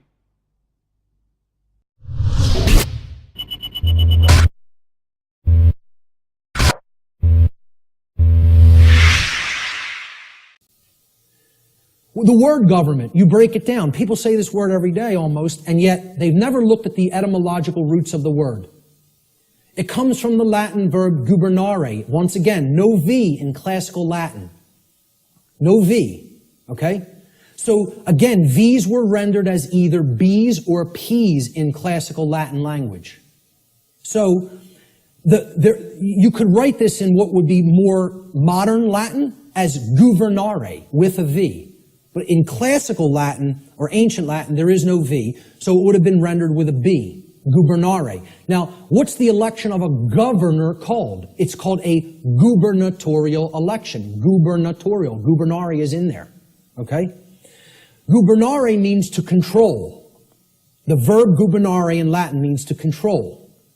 The Latin noun mens, which is where the second part of the word ment is derived from, means mind. Okay? So you put these together, and the word government actually literally, from its etymological roots, means to control the mind, or in other words, mind control. Now, I'm going to put something else up here for a moment. The etymological origin of the English suffix ment, M-E-N-T, is often debated in this etymological breakdown. All right? And I've gotten stuff about this constantly, and I've told people I'm not interested in hearing about it anymore. I know where this comes from. I know why the creators of the English language made it so. Made it like this. Okay?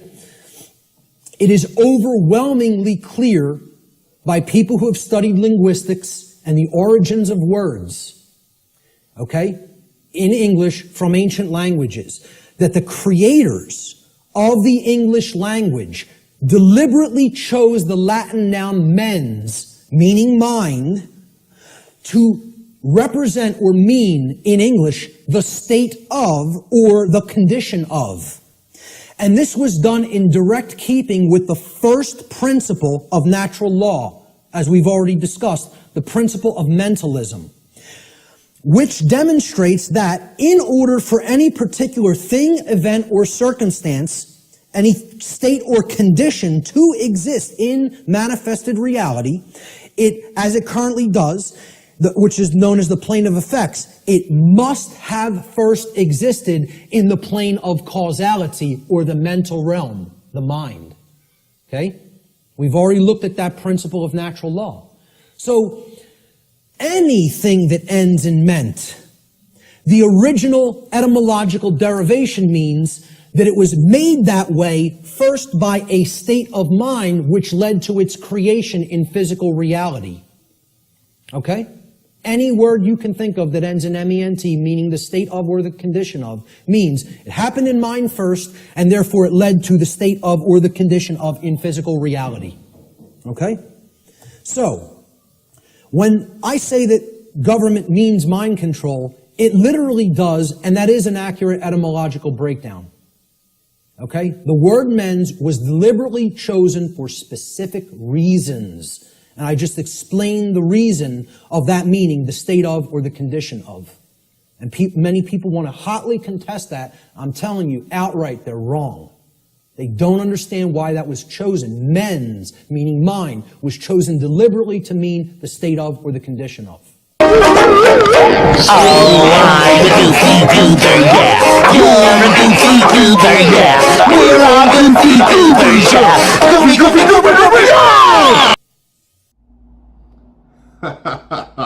Yeah. Starting like some real tinfoil hat stuff right about now, huh? Yeah, well, you're gonna find these tinfoil hat wearing people knew something. But let's hear straight from the horse's mouth, shall we?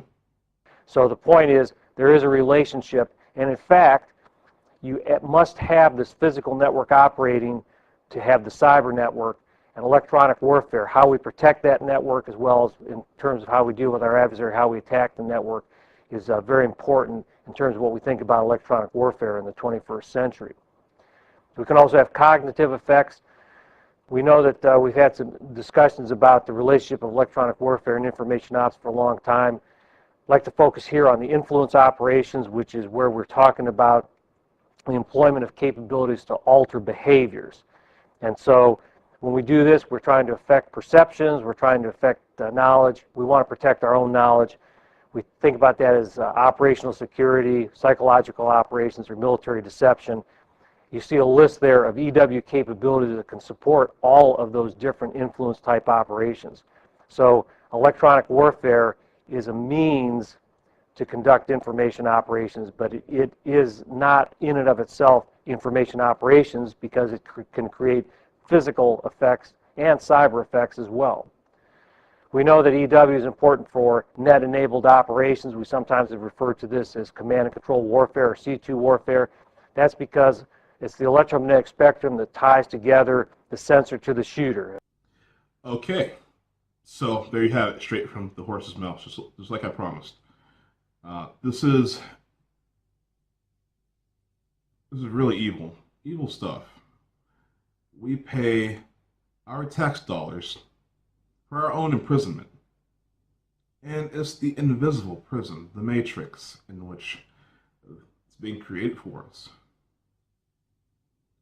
But the government's always been interested in mind control.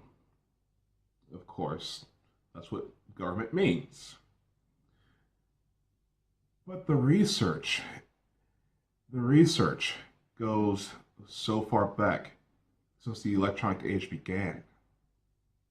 A team is investigating certain common perceptions of the inner mind. We'll be taking a baseline recording first. Right now, they're looking at the electromagnetic brain patterns seen in people having the near-death experience. The research is led by Dr. Michael Persinger. Basically, at any given time, all experience is due to those portions of the brain that are most metabolically active. If we can simulate that by applying complex, meaningful magnetic fields to the brain, we can also induce those experiences. This experiment is testing the idea that mystical perceptions and paranormal experiences can be turned on at will, not by hypnosis or shamanic drumming, but by a scientist, stimulating nerve activity in the brain. Headphones on. Just they split off. Okay. These machines aren't on. The volunteer sits blindfolded in a soundproof chamber. This sensory deprivation allows the mind to focus on electromagnetic patterns transmitted across the brain through this modified crash helmet. If you feel anything change with the electrodes. They're able to simulate the exact brain patterns that occur in near-death experiences. Is that comfortable? Yeah.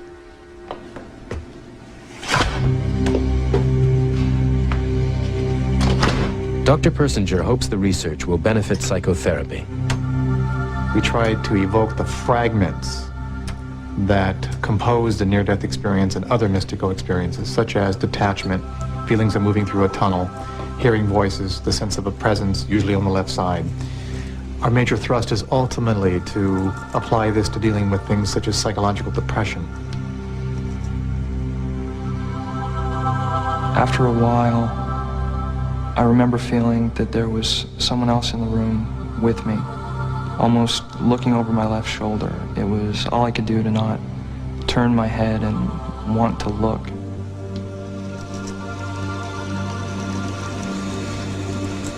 If you stimulate the deep portions of the temporal lobe, so you can get very, very vivid imagery, and the emotional commitment or the emotional sensation that something is profound, real, cosmically real, and personally significant.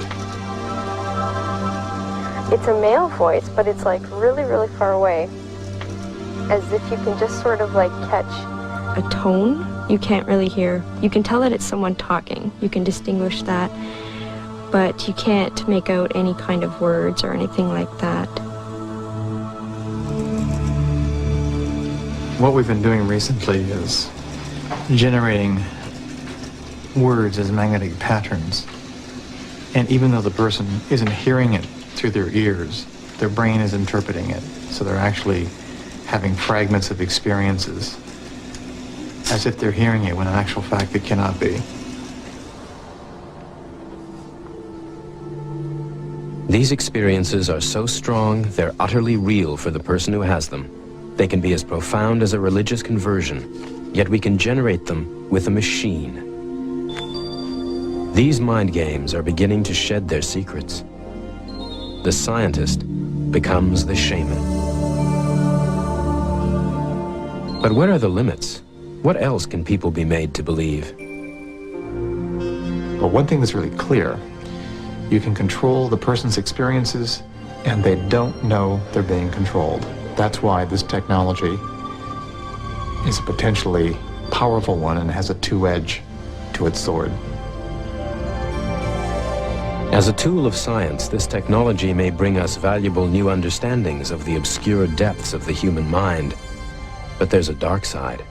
In the wrong hands, could it become an instrument of power, a means of oppression? If we're not careful, will mind games one day become mind control?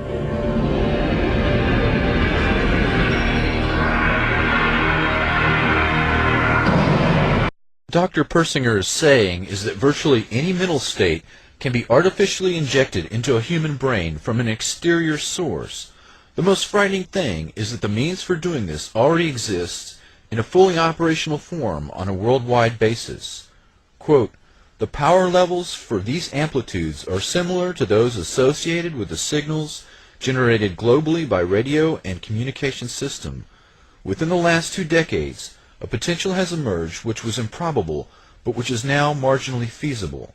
This potential is the technical capability to influence directly the major portion of the approximately 6 billion brains of the human species by generating neural information within a physical medium within which all members of the species are immersed." Unquote. Dr. Persinger's message, minus the jargon, is that the entire human race can be controlled through the use of electromagnetic influence piggyback on television and radio networks or other technological means. Okay, so there we have Dr. Michael Persinger, who is, well, mind control scientist.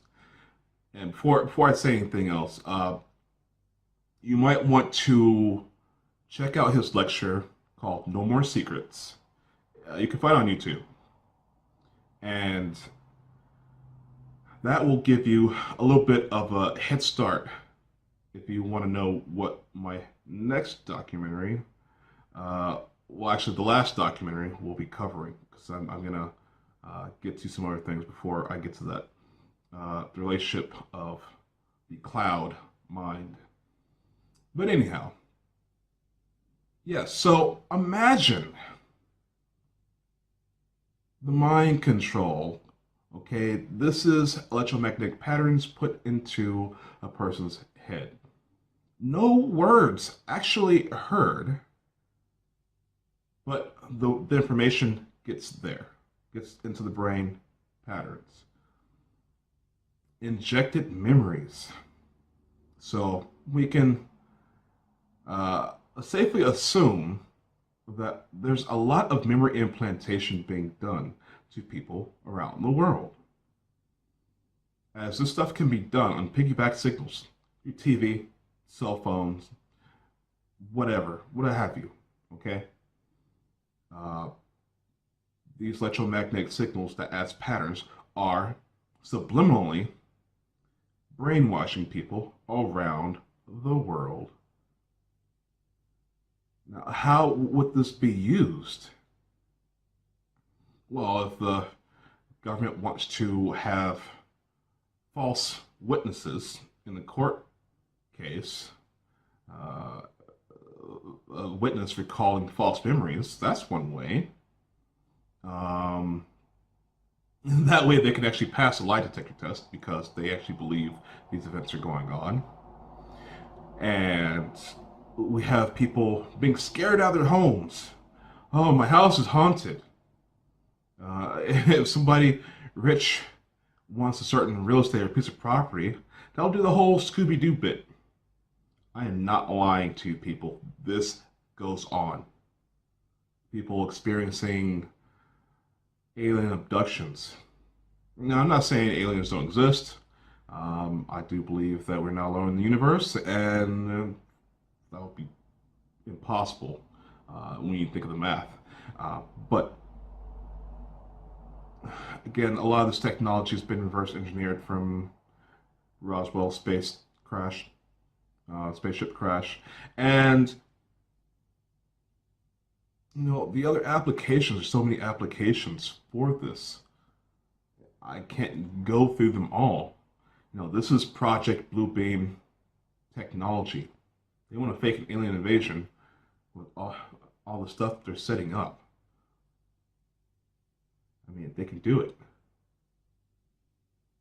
So, remember Michael Aquino, the government child trafficking pedophile? Well, he actually wrote something called Mind Wars. Let's hear a little bit about that. Now, the importance of these things, again, from a Mind War, you know, I was talking about these things as one of the psychons that we use in Mind War. All of these frequencies take place at the sub-audio level, meaning that when these frequencies are being projected or broadcast, you could be in a room full of alpha, for example, and you wouldn't hear a thing. Or you could be in a room full of beta and not hear a thing. These things are all below your auditory level, but, and this is the important point, the human brain resonates with these brain waves if they reach it externally, which they can not just through your ears, but through your skin, through your skull, any medium really.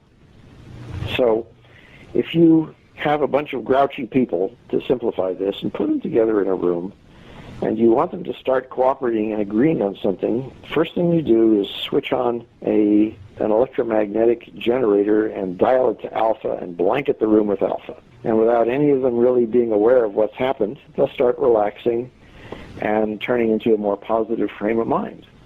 That's just one of the examples.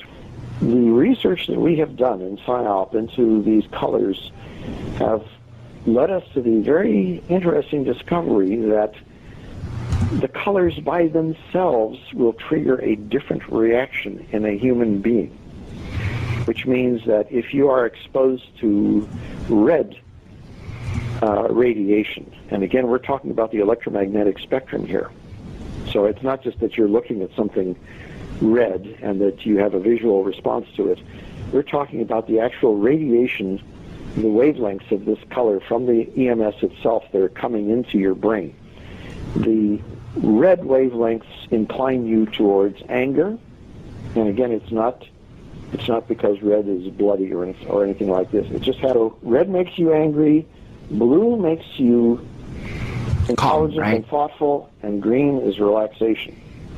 So once again, if you have a room full of people and you're already blanketing it with alpha radiation, you also want to dial up the blue.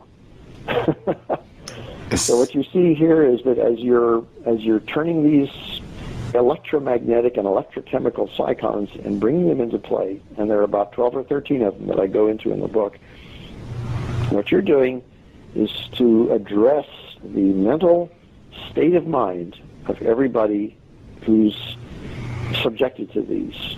And what you're trying to do is to get them to stop being angry and stop being combative and become as intelligent as they can and as cooperative as they can. And what's also funny about this, you're not just doing this to what you thought were the bad guys. You're doing it to your people too.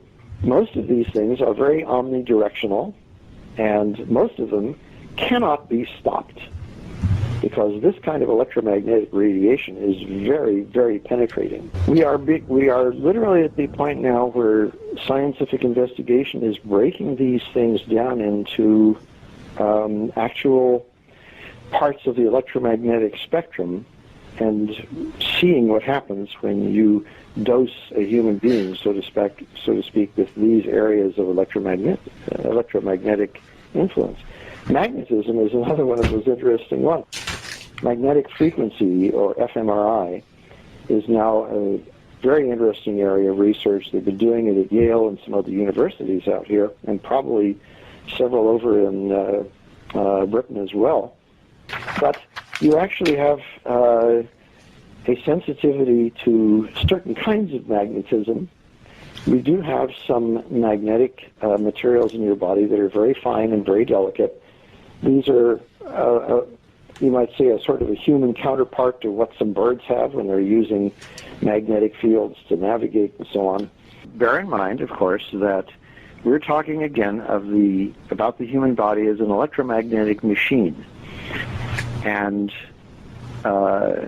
if you look at an electrical wave in the electromagnetic spectrum, you might say that it's going up and down, and what's going right and left is the magnetic wave. So for every electrical wave, there's a magnetic counterpart.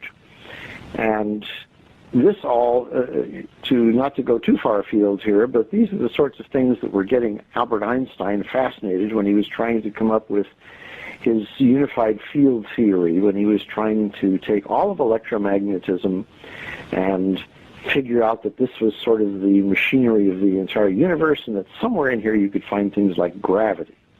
But in any case, when you look at magnetism, you're looking at, again, a form of radiation that is different from electrical radiation, but it's still a wave phenomenon that way. And we, of course, are surrounded by it all the time. We live in a sea of this stuff. You know, we have it everywhere we go today. We're in a very electronic society. And magnetic waves and magnetic fields, of course, are much more pervasive and much harder to stop in some ways than just simple electrical broadcasts. But bringing this down again to mind war.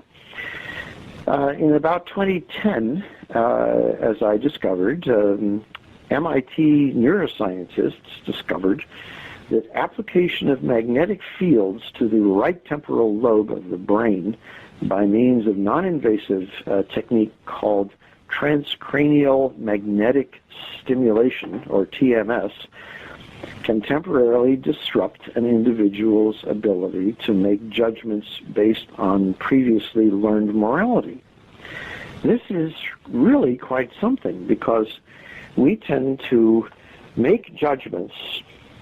And again, this is that pattern thinking thing. We have a moral overlay on whether we think something is good or bad from what we've learned. This is the moral decision-making process by which we judge goodness or badness in things. So you can see how important this is. Entire religions are built on the ability to proclaim what is good and bad. So if you can take an electromagnet and stick it next to somebody's head and switch it on, and suddenly you sort of poof this out of his decision-making process, you're going to have a human being who is faced with making decisions without there being any moral qualities to them whatever.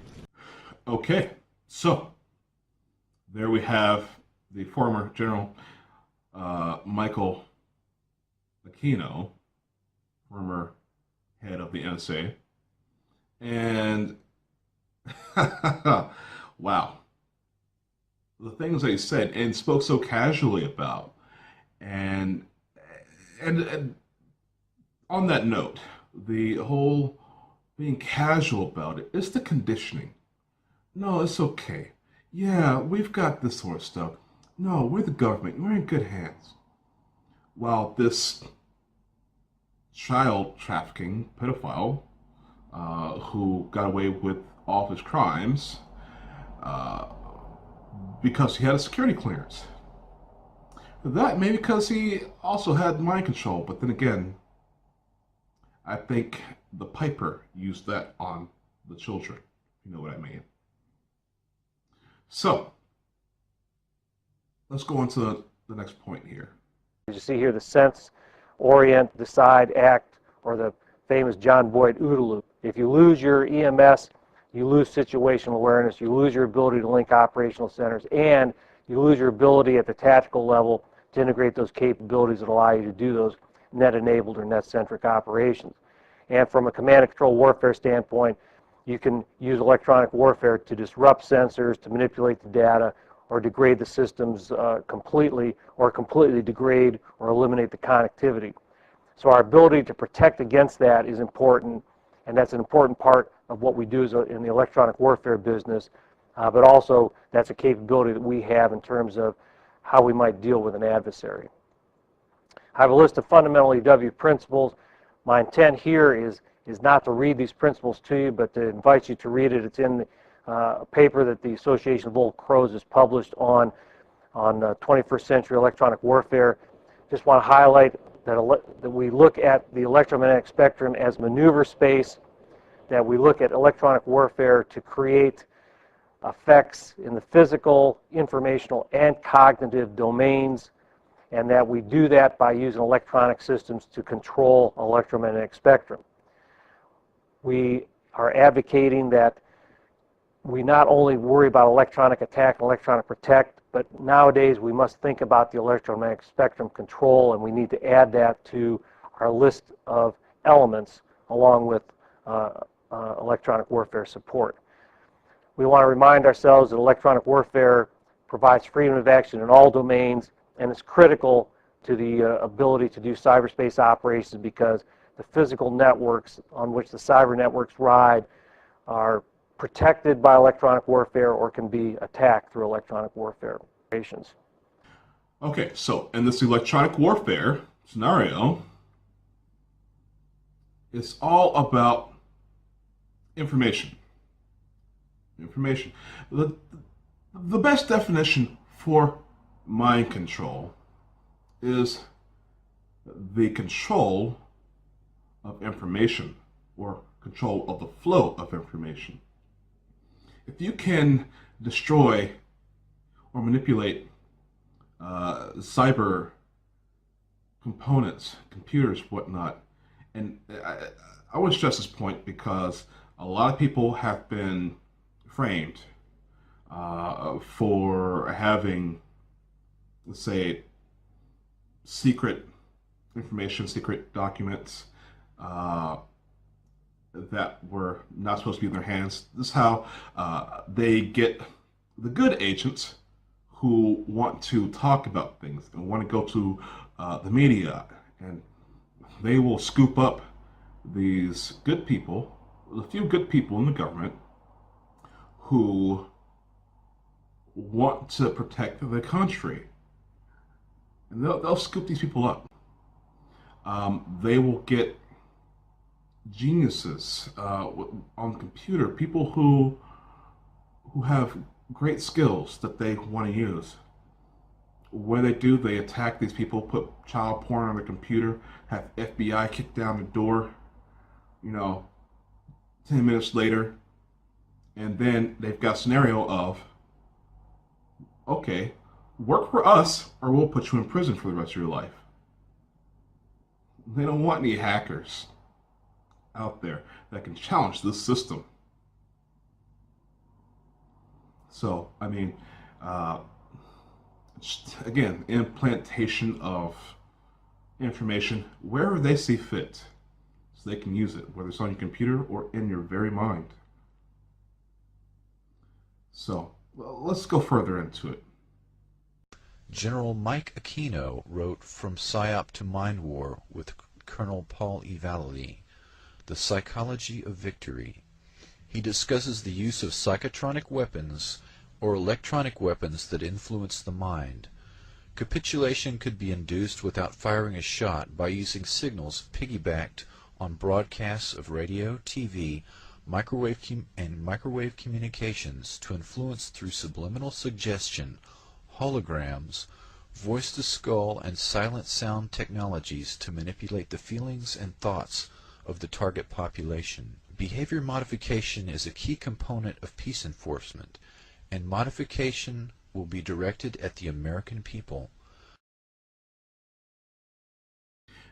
Okay, yeah. So, I want to go ahead and say a few things about the signals. Now, there are so many terminologies for this stuff. The radiation, many forms of radiation that they use can be modulated to do anything they want it to do. And a term that people should use is psychoactive signals, because a psychoactive signal is a signal that interfaces with the mind. So these are psychoactive signals, and there are many forms. I'm telling you, any of the frequency spectrums, microwave to radio to all the way down to high frequency, to low frequency, extreme low frequency, ELF. You've heard that terminology, ELF. That's going to show itself back in my documentary, so that's going to be something that you can hear a lot. So let's start in with the science. Dr. Alan Fry, a biophysicist at GE's Advanced Electronics Center, Cornell University, and a contractor for the Office of Naval Research, discovered in 1958 that the auditory system responds to electromagnetic energy in a portion of the radio frequency spectrum at low power densities, well below that necessary for biological damage. The human auditory system and a table radio, he said, may be 1 order of magnitude apart in sensitivity in a portion of the radio frequency spectrum. Fry proposed stimulating the nervous system without the damage caused by electrodes. He wrote 2 papers, Microwave Auditory Effect and the Applications, and Human Auditory Response to Modulated Electromagnetic Energy.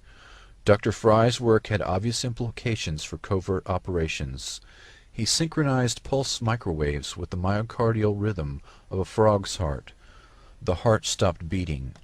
Dr. Fry had perfected the induction of heart seizures by beamed electromagnetics.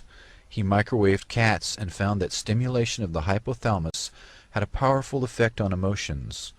Fry found that human subjects exposed to 1310 MHz to 2982 MHz microwaves at average power densities of 0.4 to 2 milliwatts per cubic centimeter perceived auditory sounds. The peak power densities were on the order of 200 to 300 milliwatts per cubic centimeter, and the pulse repetition frequencies varied from 200 to 400 Hertz. Dr. Fry referred to this auditory phenomenon as RF, or radio frequency sound. The sensation occurred instantaneously at average incident power densities well below that necessary for known biological damage, and appeared to originate from within or near the back of the head. Fry was reluctant to experiment on humans, but others, particularly paperclip scientists, were not. Dr. Ross Addy worked at UCLA and rigged the brains of lab animals to transmit to a radio receiver which shot back signals to a device that sparked any behavior desired by the researcher. Dr. Addy worked closely with émigré Nazi scientists after World War II. Addy determined that emotional states and behavior can be remotely influenced merely by placing a subject in an electromagnetic field. By directing a carrier frequency to stimulate the brain and using amplitude modulation to shape the wave to mimic a desired EEG frequency, he was able to impose a 4.5 CPS theta rhythm on his subjects and put them to sleep. Dr. Joseph Sharp and Alan Fry experimented with microwaves seeking to transmit spoken words directly into the audio cortex via a pulsed microwave analog of the speaker's sound vibration.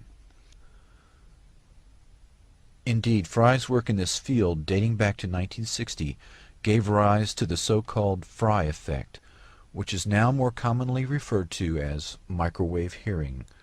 Within the Pentagon, this ability is known as artificial telepathy. Addy and others have compiled an entire library of frequencies and pulsation rates which can affect the mind and nervous system. So I've given a list of gaps and shortfalls for you to consider. We need to make sure that people understand that electronic warfare is critical to national security.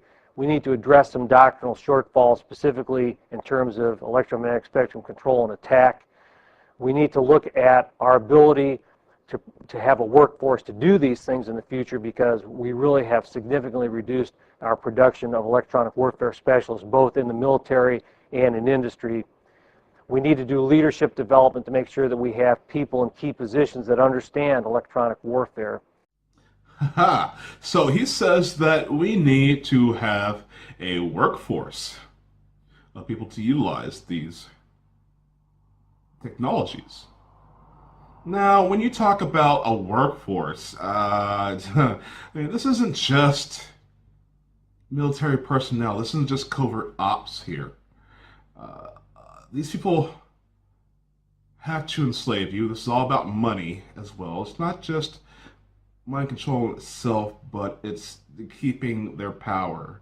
And how they do that? By keeping you spending your money, working for that money, that invisible concept, which in itself is mind control, that has taken a hold of your world. Has taken a hold of our world since beyond the Dark Ages, back centuries and centuries and millennia. So that means the private enterprise is in this as well. They know all about this stuff. The private corporations, yes, the same ones that are putting all these devices in your homes, actually, and everywhere else.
store is this? I had to get my girls to have a look. It's not your imagination. What's that? Who's there?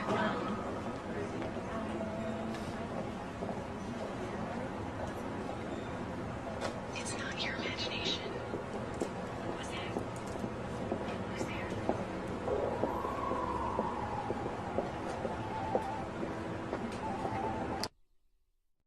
there? Our conscience. It's what helps us choose right from wrong, good from bad, and fair trade bananas from the rest. So to convince shoppers that all good fair trade bananas were the way to go, we became that inner voice. Literally. We used a new sound device called the Audio Spotlight. Unlike a regular speaker, the Audio Spotlight emits a narrow, high-frequency beam of sound. Because its audio is focused, it's heard by you and you alone. Like that voice in your head. We positioned this device over a floor sticker in store, and when shoppers stood on it, they heard their own private message. No one else heard a thing. Here's how it worked. Hi. You can hear me, can't you? You're the only one. Look around. No one else can. See? Know who I am? I'm that inner voice. I want to talk to you about something. Fair trade. Look at them all. Those bananas in front of you. Which should you buy? I know. And you do too. They're all good bananas. They're the only fair trade ones. So now you know which ones to choose? Make a good choice. Man, it was so weird, but it was real cool. Like, it sounded like there was a voice actually in my head. It was, I can't really explain it. It was awesome. Yeah, how did they do it? Kind of freaked me out a little bit. I felt like someone was inside my head. Can I go on this again?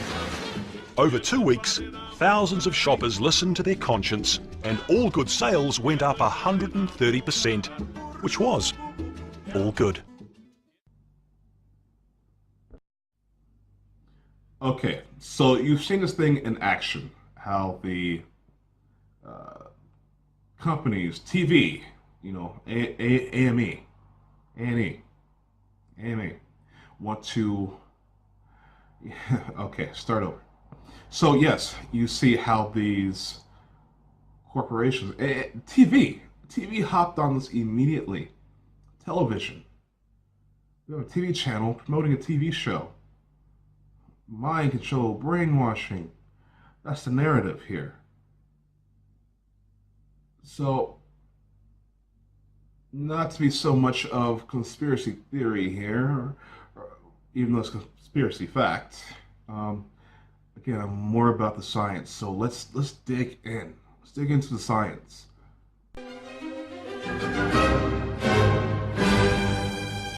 My name is Tom Lee. I am an electrical engineer with a Bachelor of Science degree in electrical engineering.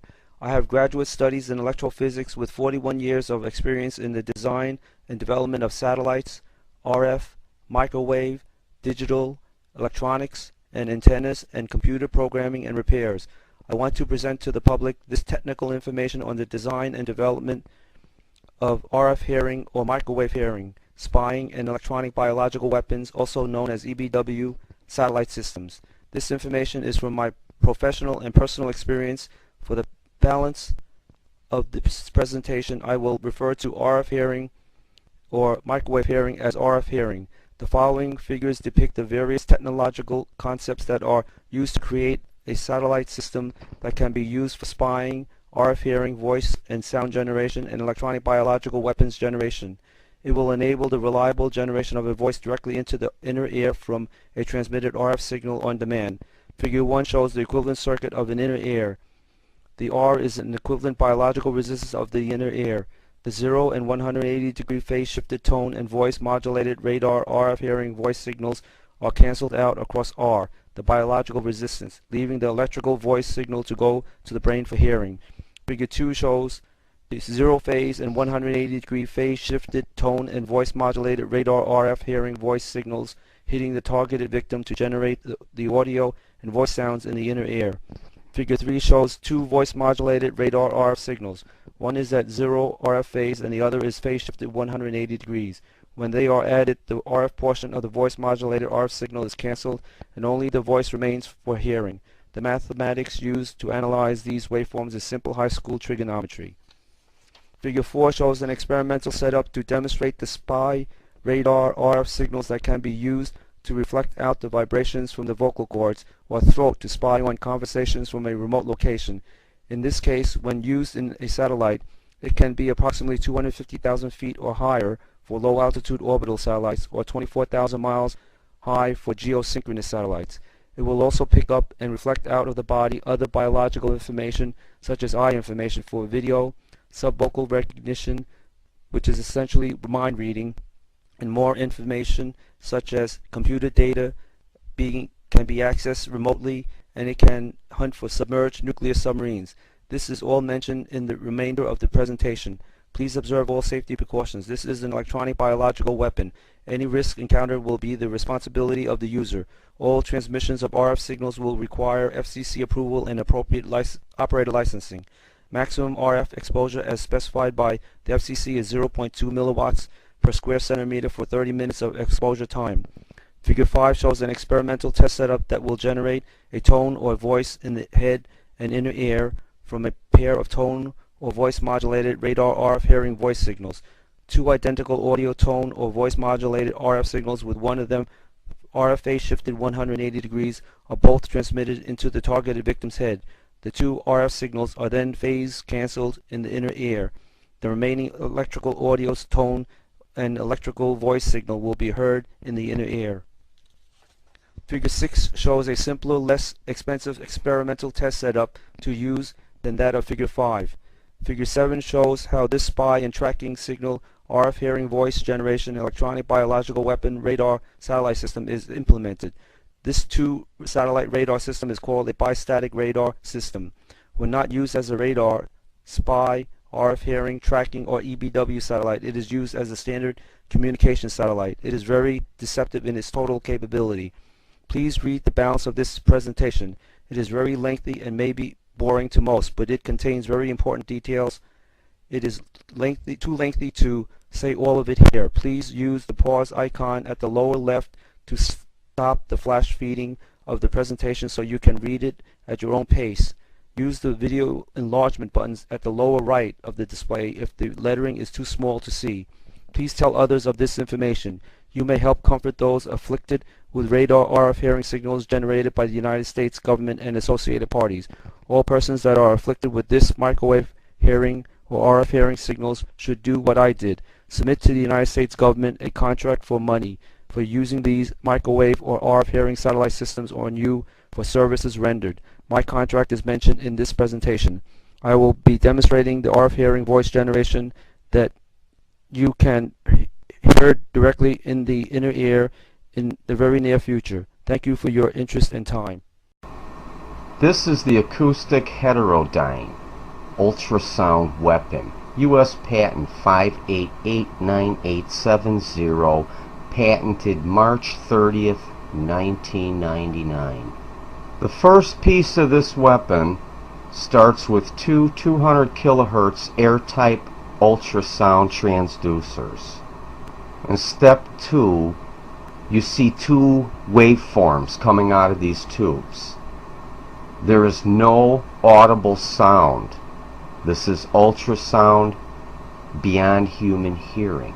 However, as noted in the Wikipedia article on the ability to hear ultrasound, the upper frequency limit in humans, approximately 20 kilohertz, is due to limitations of the middle ear, which acts as a low-pass filter.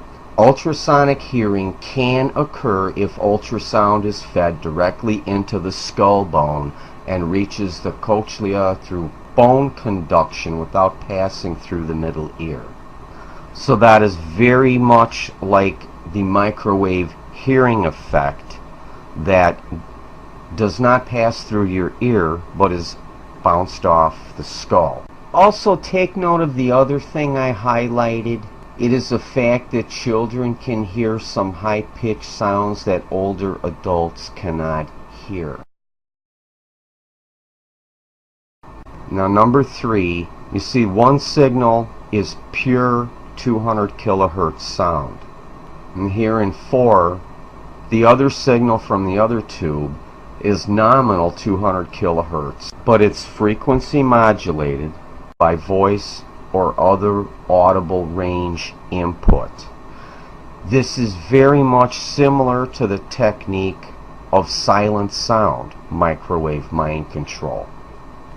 Now, number 5, you see that all audible sound comes from the point of impact, which can be a person, a bird, a wall, a tree, a window, whatever. This technology can be used to drive people crazy. Now, the signal in 4 that is carried by the pure 200 kilohertz sound coming from the other tube, this can also carry ultrasonic hypnosis, resulting in undetectable hypnotic effects. See also U.S. Patent 5356368 by Robert A. Monroe, October 18, 1994. Method of and apparatus for inducing desired states of consciousness. There are several related patented technologies using microwaves and ultrasound that this acoustic heterodyne can also be used for. Regarding how the acoustic heterodyne can be used to drive people crazy, I'm going to be putting up another video that discusses a paper by John J. McMurtry and Edward A. Moore from 2005 and updated in 2008, titled Technological Simulation of Hallucination. And this paper details how the ultrasound and microwave weapons are used so that the government can have people declared crazy.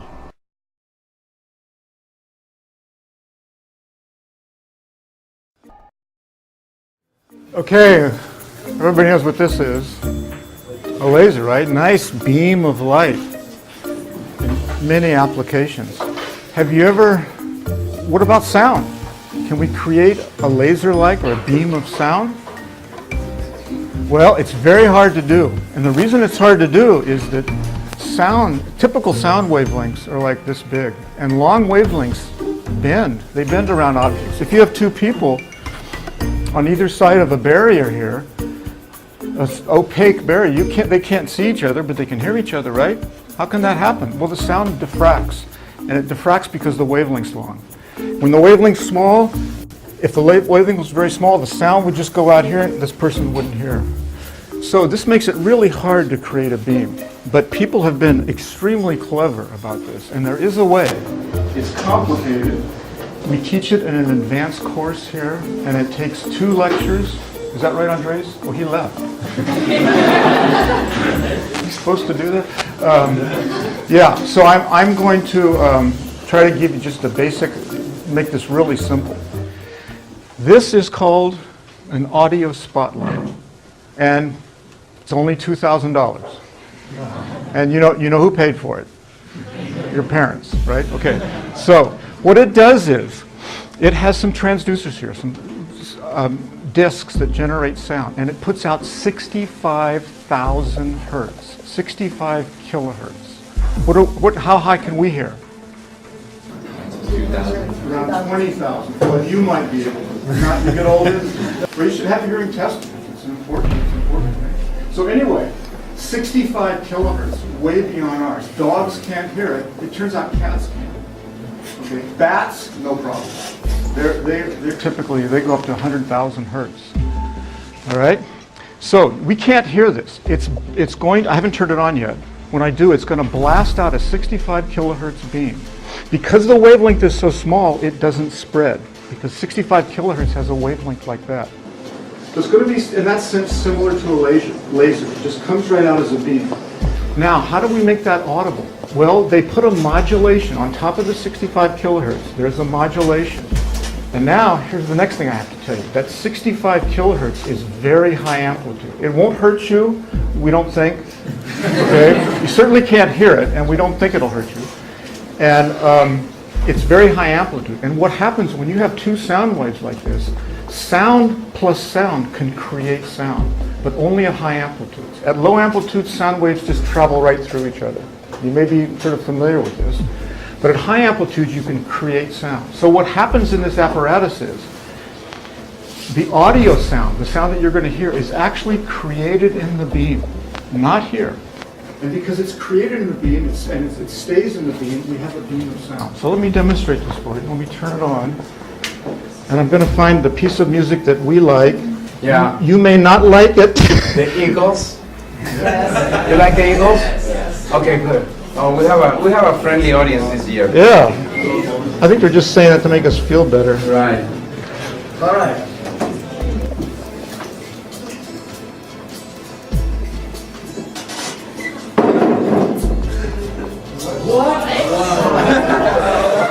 It's worth the $2,000.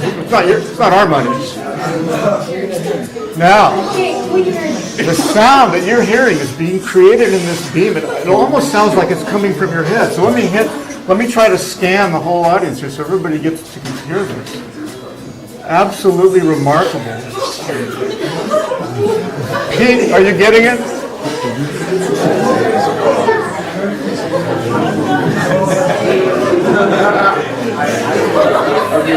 Let's try to, one more thing. Let's try to bounce it off the wall. Raise your hand if you can very clearly hear it. I'm going to try to bounce it off the wall. Look at where the hands are raised. So the science is there, okay? I don't know how many people on this planet has been admitted to a hospital, to a psych ward, because they were hearing voices. How many of these people lost their family's inheritance? How many people didn't get to be a witness in a court case? How many of these people didn't get to do whatever it is they were supposed to do? How many people lost out on their lives being guinea pigs to this sort of stuff? I mean, and this is on the individual level, which I will get into on the next documentary. But I want to show you people how the experimentation is going on in large populations. Because this isn't just crowd control. They want to be as subtle as they can be.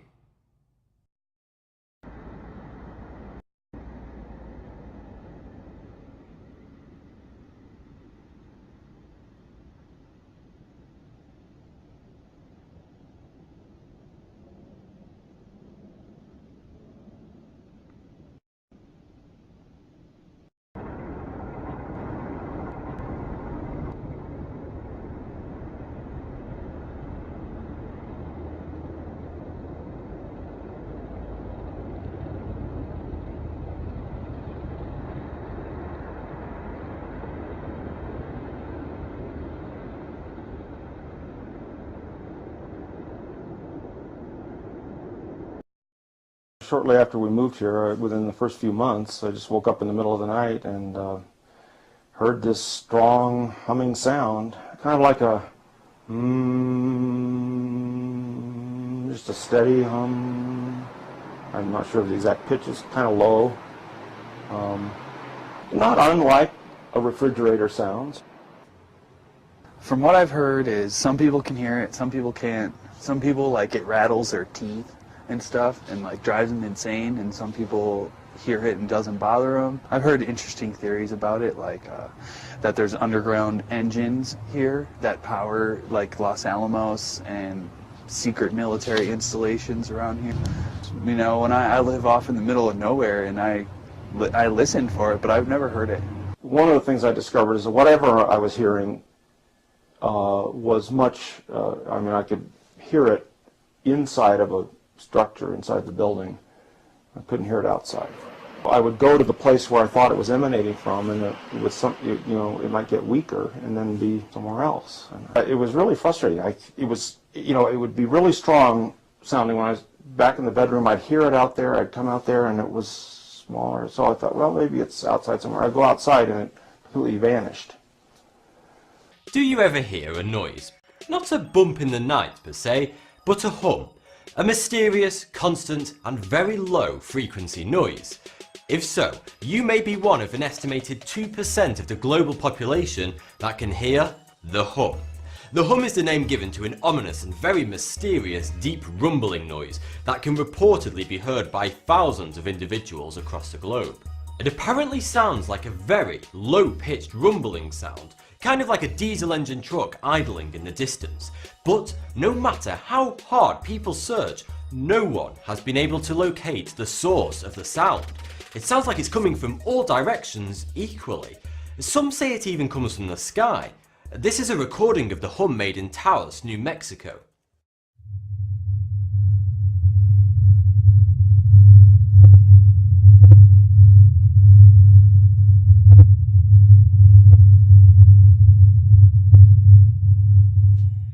For some, the hum causes headaches and nosebleeds. It drives others completely insane, with at least one suicide being attributed to the hum. It's usually heard in specific towns around the globe for several months or years before it disappears. And for some people, it never goes away. The first documented occurrence of the hum was in Bristol in the UK in the 1970s. A local newspaper asked Bristol city residents, "Have you heard the hum?" And over 800 people said they had. Since then, residents from hundreds of towns and cities from all over the world have reported hearing the hum and always described the sound in a similar manner. Some of the more notable locations, where up to 12% of the population have heard the noise, are Taos, New Mexico, Largs in Scotland, and Auckland, New Zealand. Reports of the hum have become so great that a website has been created where people can report their experience with the hum, and you can view a map of all of the reported cases across the world. This and other evidence led conspiracy theorists to conclude that the hum is a government attack or experiment being used on citizens to alter their state of mind. What is the cause? Have animals learnt how to hum and are playing a gigantic practical joke on us puny humans? Is God bored? Or is it just tinnitus? The hum is most commonly heard by people aged between 55 and 70. So one instantly thinks it's the medical condition tinnitus. You know how your granny is always complaining about a ringing noise that isn't actually there, except for that one time you turned her hearing aid up to maximum. That was pretty bad of you. But if the cause is tinnitus, shouldn't the spread of people who've reported hearing the hum be evenly distributed across the globe? After all, tinnitus doesn't favour certain regions, but the hum is usually reported by clusters of people around specific locations.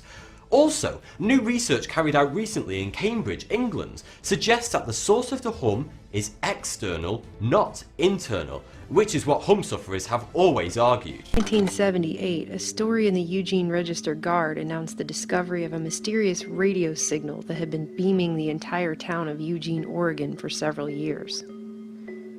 The article begins, "A powerful radio signal that may be affecting human health has been monitored in several Eugene locations, and in the air 3,000 feet above the city.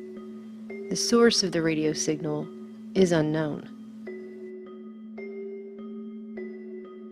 By the time the headline appeared, University of Oregon industrial hygienist Marshall Van Oort had been attempting to get public health and federal agencies involved for months, with claims that many Eugene residents were suffering a wide array of health issues, including headaches, insomnia, coordination problems, ear and throat problems, and more. According to a July 1985 article by Operation Mind Control author Walter Boart and co-author Richard Sutton, which I found in the CIA's declassified documents database, a middle-aged Eugene man named Walter Duposky had contacted Van Oort for help after witnessing strange vibrations in his home and suffering horrible symptoms for 2 years. Duposky had not only suffered from insomnia and burning corneas, but he was also hearing voices. Van Oort became disturbed after he came down with the same symptoms while in Duposky's home. Van Oort himself also noticed the signal in his own home, which he described as a high-pitched, barely audible sound accompanied by a stuffiness in both ears. His symptoms included, among other things, a reddening of the skin. The sound and symptoms disappeared when he left his house. The signal itself was described as a radio frequency pulse signal, a 4.75 megahertz pulse occurring at 1,100 times per second. It had been recorded inside multiple homes and multiple locations throughout Eugene, but it was also measured at 3,000 feet above the city and extending northward toward neighboring Corvallis, with hundreds of studies showing everything from negative genetic effects to neurological and behavioral effects. As soon as the electronic age really dawned in a big way, and that really happened in World War II, when all kinds of devices were being played with, and radar was invented, and that was actually a game changer. But in America, such research had been dominated almost exclusively by the U.S. military. The more controversial are the non-thermal or effects of microwave, such as the neurological effects. Neurological meaning what? Well, effects on the nervous system, irritability, sleepiness, memory loss, headaches, yes, effects like that. Dr. Robert O. Becker, author of multiple books on biology and electromagnetism, discusses at length how the military's entire system of command, control, communications, and intelligence was dependent upon the unrestricted use of all frequencies in the electromagnetic spectrum. This information was used to create false impressions. Research to date has not demonstrated hazardous effects. For example, statements such as, "There is no evidence for any effects of pulsed magnetic fields on humans," would have been literally true at the time, but the statement ignores the litany of such effects being found in laboratory animals and ignores the fact that no such tests had been officially conducted on humans in the U.S. at the time.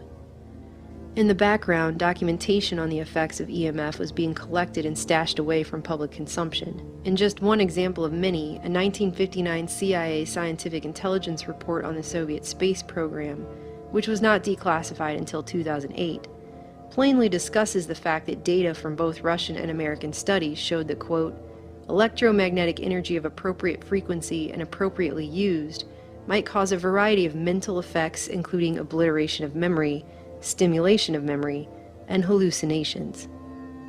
A document from the Joint Publications Research Service out of Arlington, Virginia on the effects of non-ionizing electromagnetic radiation, only declassified in part in 2012, but dated 1977, the year before the Eugene signal story broke, states that in the comparing of modulated EMF experiments with research on the action of psychopharmacological agents, quote, we can note almost complete similarity in the spectrums of their action upon emotional reactions and the states of animals.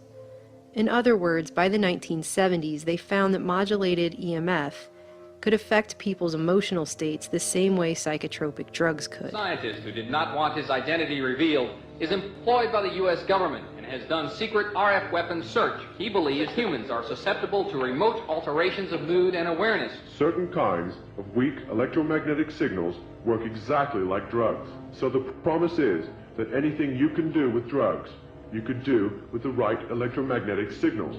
You could have a cause and effect relationship between a magnetic field and a biological function. But the people were not to know.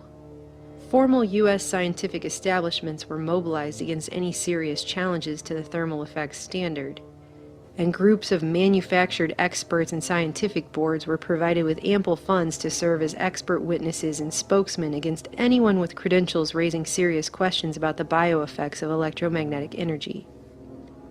Any scientist who persisted in raising the issue of harmful effects of any portion of the electromagnetic spectrum was ignored, and those who couldn't be ignored were promptly ridiculed and discredited, and their research grants were withdrawn, while the military continued to refer to their own scientists who insisted that biological effects of non-thermal microwave radiation were physically impossible.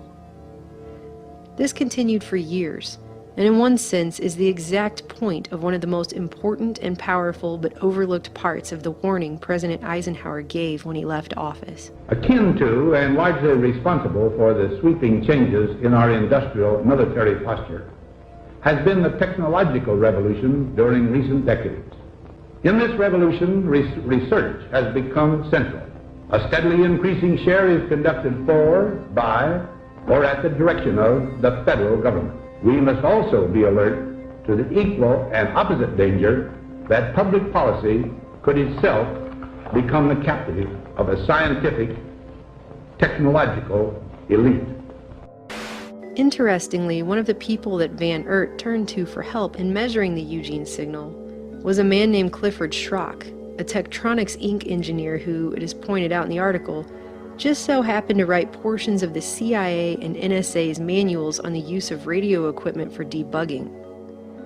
Schrock also reported incurring a sudden splitting headache for no other apparent reason while he was taking his Eugene signal measurements, but he refused to admit that it could be caused by the frequency.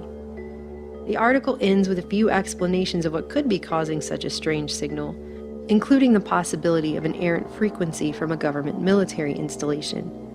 Although it doesn't really follow that a signal of such intensity, which would require an immense amount of power just to generate in the first place, would be beamed with such precision for so long totally on accident. In your opinion, what are the odds of this being accidental, that this town just okay. Zero. Below zero. I mean, if that takes an extremely large amount of power, then that suggests to me that somebody would have to know that that was happening, and there's no way that that could just be some errant coincidence. It had to be military. Had to be military. Because really, I mean, that's the only entity. It had to be a government entity. I mean, the resources just to maintain it and run it are enormous. Two things are worth noting here. First, and this will come into play later, Tektronix has taken millions in contracts with the Navy. The Moscow signal ceased the same year that an even more powerful signal began being picked up all over the world. A powerful 10 Hz signal emanating from a giant over-the-horizon radar in Ukraine that the Soviet Union was beaming at North America. It interfered with television and radio communications all over the world, and due to the noise it made, it came to be known as the woodpecker. Broadcast by a number of high-powered radio transmitters operating deep in the Soviet Union since July 4th, 1976. Speculation that the signal was an attempt at causing widespread neurological or behavioral effects were officially denied. Though the official Defense Department explanation of the woodpecker is that it is an over-the-horizon radar designed to track U.S. missile launches, some scientists suspect that the woodpecker is designed to interfere with human brain function. As far as I'm concerned, the potential that this has for producing a direct psychoactive effect upon the total American population is there, has never been disproven. Dr. Robert Becker is a pioneer in the field of bioeffects of electromagnetism. Signal range within which the woodpecker operates is that which has been reported by many investigators to produce a tranquilizing effect upon animals. Despite attributing the signal to the Navy transmitter in Dixon, apparently dubbed the Dixon Duck, the Eugene signal remains a mystery to this day. So what really happened in Eugene? Was it a test? And if so, what was the goal? We drove out to the Dixon facility the unidentified radio signal in Eugene had been traced back to. It was something to behold. A large field filled with dozens of spokes sticking up out of the ground, much like upside-down metal teepees everywhere. At some point after the Eugene signal ended, 2 Gwyn towers were also erected on the site. Interestingly, the year after the Eugene signal was detected, the Navy decommissioned the base and contracted it out. Today it is run by a defense contractor based out of Rome, New York, the same town where the government's Tri-Services program, which helped establish the microwave safe exposure standard, was also based. Unexpectedly, the housing on the abandoned transmitter base was not empty. Further research revealed that the Dixon Migrant Center was relocated to the abandoned U.S. Navy housing adjoining the radio transmitter facility on Radio Station Road back in 1984. Today, these migrants are surrounded by these radio transmitters 24/7, literally in their backyard. In The Body Electric, Becker briefly mentions the Eugene signal, stating that many engineers who studied it concluded it was a manifestation of the woodpecker, and that it was being directed to Eugene by means of a Tesla magnifying transmitter, a device designed by Nikola Tesla during his turn-of-the-century wireless experiments near Pikes Peak, which enables a radio signal to be beamed through the Earth to any desired point on the surface. He goes on to provide evidence that the woodpecker signal may have served a dual purpose, outwardly a submarine link, but with the added bonus of an experimental attack on the American people. Becker refers to the whole business as looking more and more like an undeclared electromagnetic war. one that had been going on for decades, if it isn't still going on today. The disruption to our brain function from ever-growing layer upon layer of cumulative and chronic electromagnetic fields is fragmenting us continually. All of them have had this vibration in their homes. It was measured, it was on record. They did find the actual signal itself as causing that, but they still said, well, it's not in a range that causes issues, so there's nothing to see here, go home. And I don't even see how that could be possible to say with a straight face or at all. Yeah, absolutely. You know, just because you can't see the wind doesn't mean that it doesn't do damage, you know? Because microwaves then were used as weapons, as they are today. It is a perfect stealth weapon. And when governments don't like a group of people, for instance, the ladies who protest at Greenham Common in England about the American missile base they camped, they were microwaved. What are some of the medical problems that could occur from chronic exposure to microwaves? There are a whole host of medical problems. First of all, there's been a lot of work to show that the neurasthenic syndrome, which in our country we would call the anxiety state, is produced by chronic exposure to microwaves. And so, there you have it, ladies and gentlemen. It's not just one or two people. It's entire populations, entire areas. Okay? If an entire town can say they hear something, well, something's going on, don't you think? Again, the symptoms. The symptoms are everywhere. The sicknesses, the feeling okay in one spot and not another. And I really can't say too much more about this because I won't have anything else to say in the next documentary as I go over the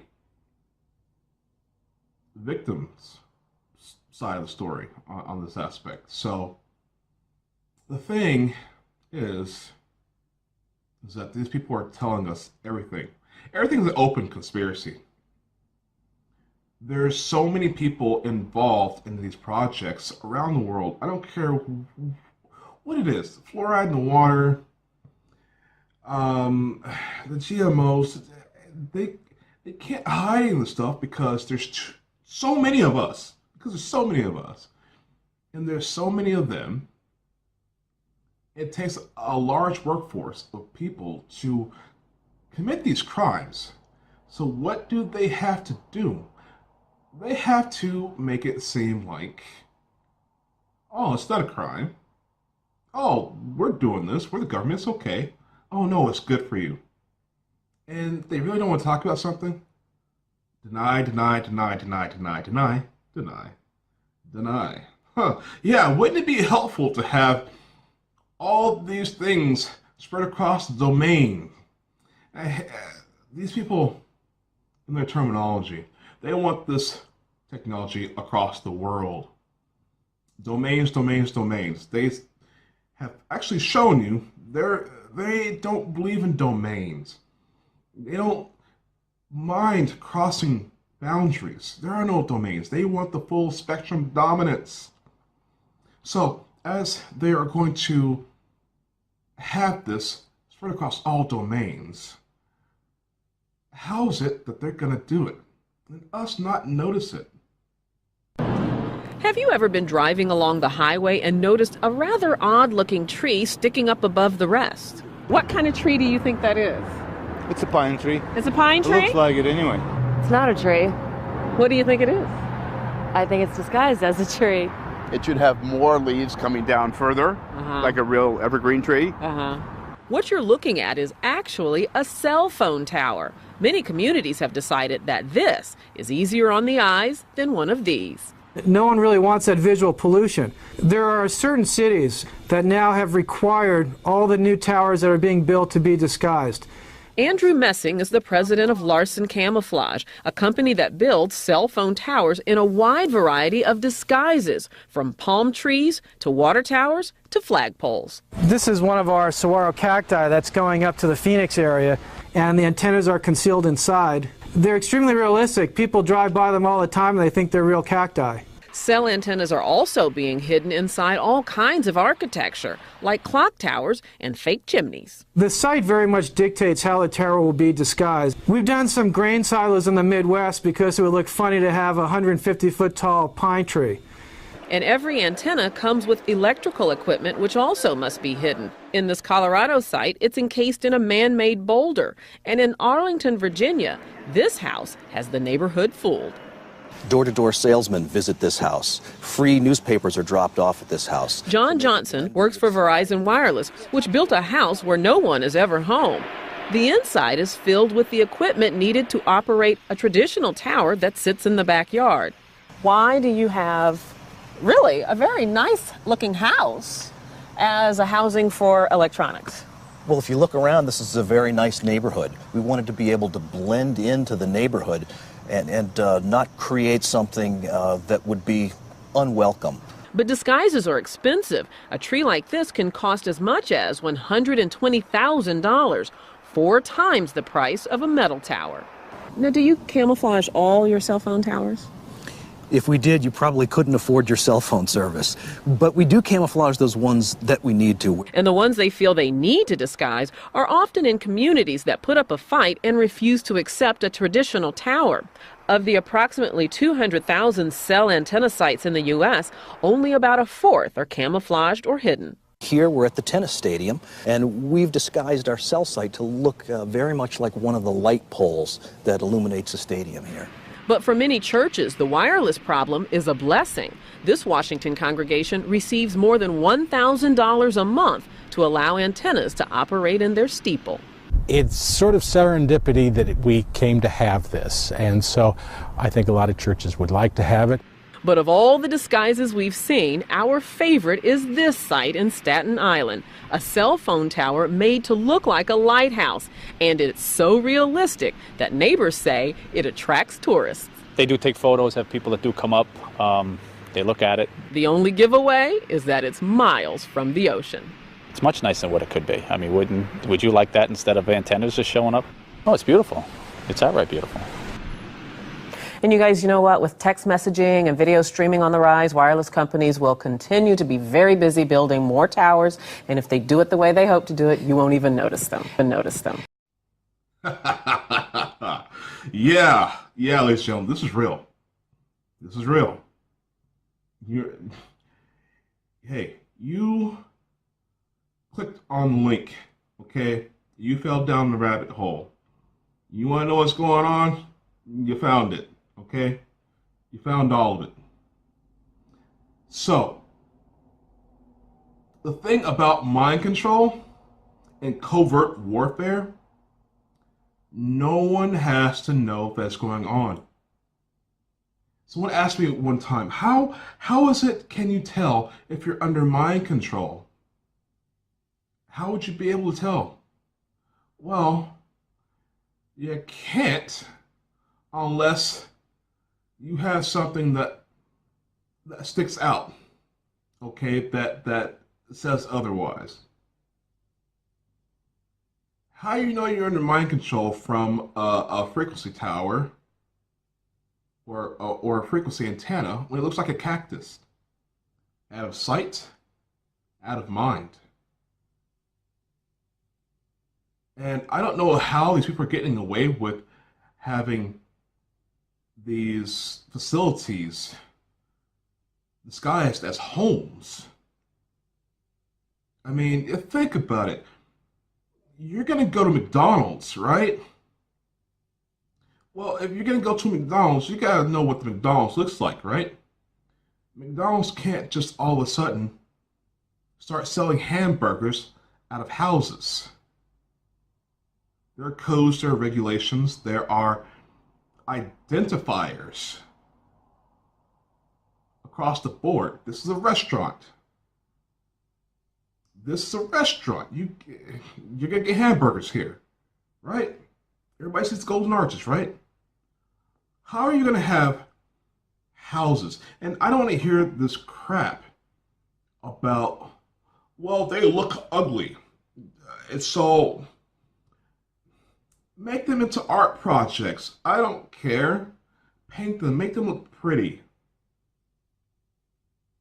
That's a lame excuse for when the population does understand what's going on and we all storm and try to destroy the infrastructure. Yeah, we'll be burning and tearing down towers, but what about the stuff we don't see? The homes, the Christmas trees, the churches. And don't get me started on the churches, people. The churches are getting paid to have these towers installed into the top of their buildings, or the huge crosses out in the landscapes around the churches. Now imagine you're in church and you hear God telling you to do something. Is anybody awake yet? Is anybody seeing what's going on here? Does anybody see what's going on here? So let's hear the last words from the Colonel here. So this list of opportunities here is specifically a call to action, and these opportunities are explained in more detail in the Association of Old Crow paper, and I hope that you'll take time to read that. These opportunities address the gaps in that previous slide. So in summary, the Association of Old Crow, we exist to ensure that warfighters in all domains are properly prepared for operations in a contested electromagnetic spectrum environment, and that is what electronic warfare in the 21st century is all about. Thank you. Opportunities, opportunities, opportunities. Come and get the mark of the beast. Come work for us. Be controlled. Be a robot slave. Being controlled by psychopathic robot slaves. A godless and gutless system. People, you do have an opportunity. You have opportunity. You have an opportunity to get educated, to get active, and to get militant before it's too late.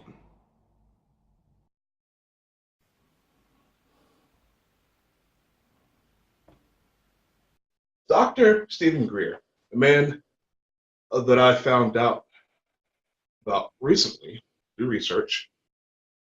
Surprised I didn't run to his material before. But this guy is right on.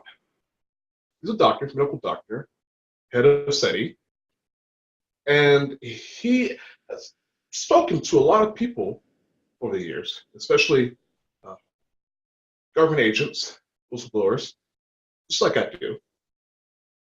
And the information he has is tremendous.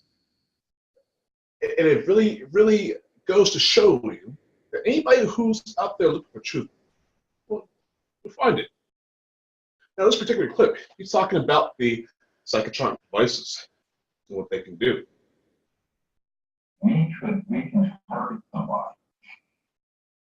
with an electromagnetic field that has embedded in it like a script or a hologram or a series of experiences, like a lucid dream. And that person will believe it's real. And it will be indistinguishable from reality. And I'm quoting now from this senior scientist. He said, it is so good that if we want you to have a personal conversation with your personal God, Jesus, Muhammad, Buddha, whoever it is, you will have it, you will think it's real, and you will absolutely pass the lie detector test. That's how good it is. Now that was fully operational in 1956. This so well that we can target somebody with an electromagnetic. Ever been followed home at night by a bright star? UAV drone. Have you ever felt like you are being watched? Energy spectrum surveillance. Have you ever heard a buzz in your brain and ringing in your ear? Satellite EEG brain entrainment. Have you ever felt like someone is reading your thoughts? Remote neural monitoring. Have you ever heard voices in your head that were not your own? Voice to skull. Have you ever heard these voices repeat themselves unending? Synthetic audio harassment. Known someone driven mad by the voices till they killed people? CIA, NSA on shelf shooters. We are just people. We are brothers and sisters, fathers and mothers. We are young and old alike. We come from every walk of life and every corner of the world. We are just people. Yet, through all of our diversity, we have found common ground. We stand united as one and divided by zero. The Red Pill Hardcore exposes the truth with the answers.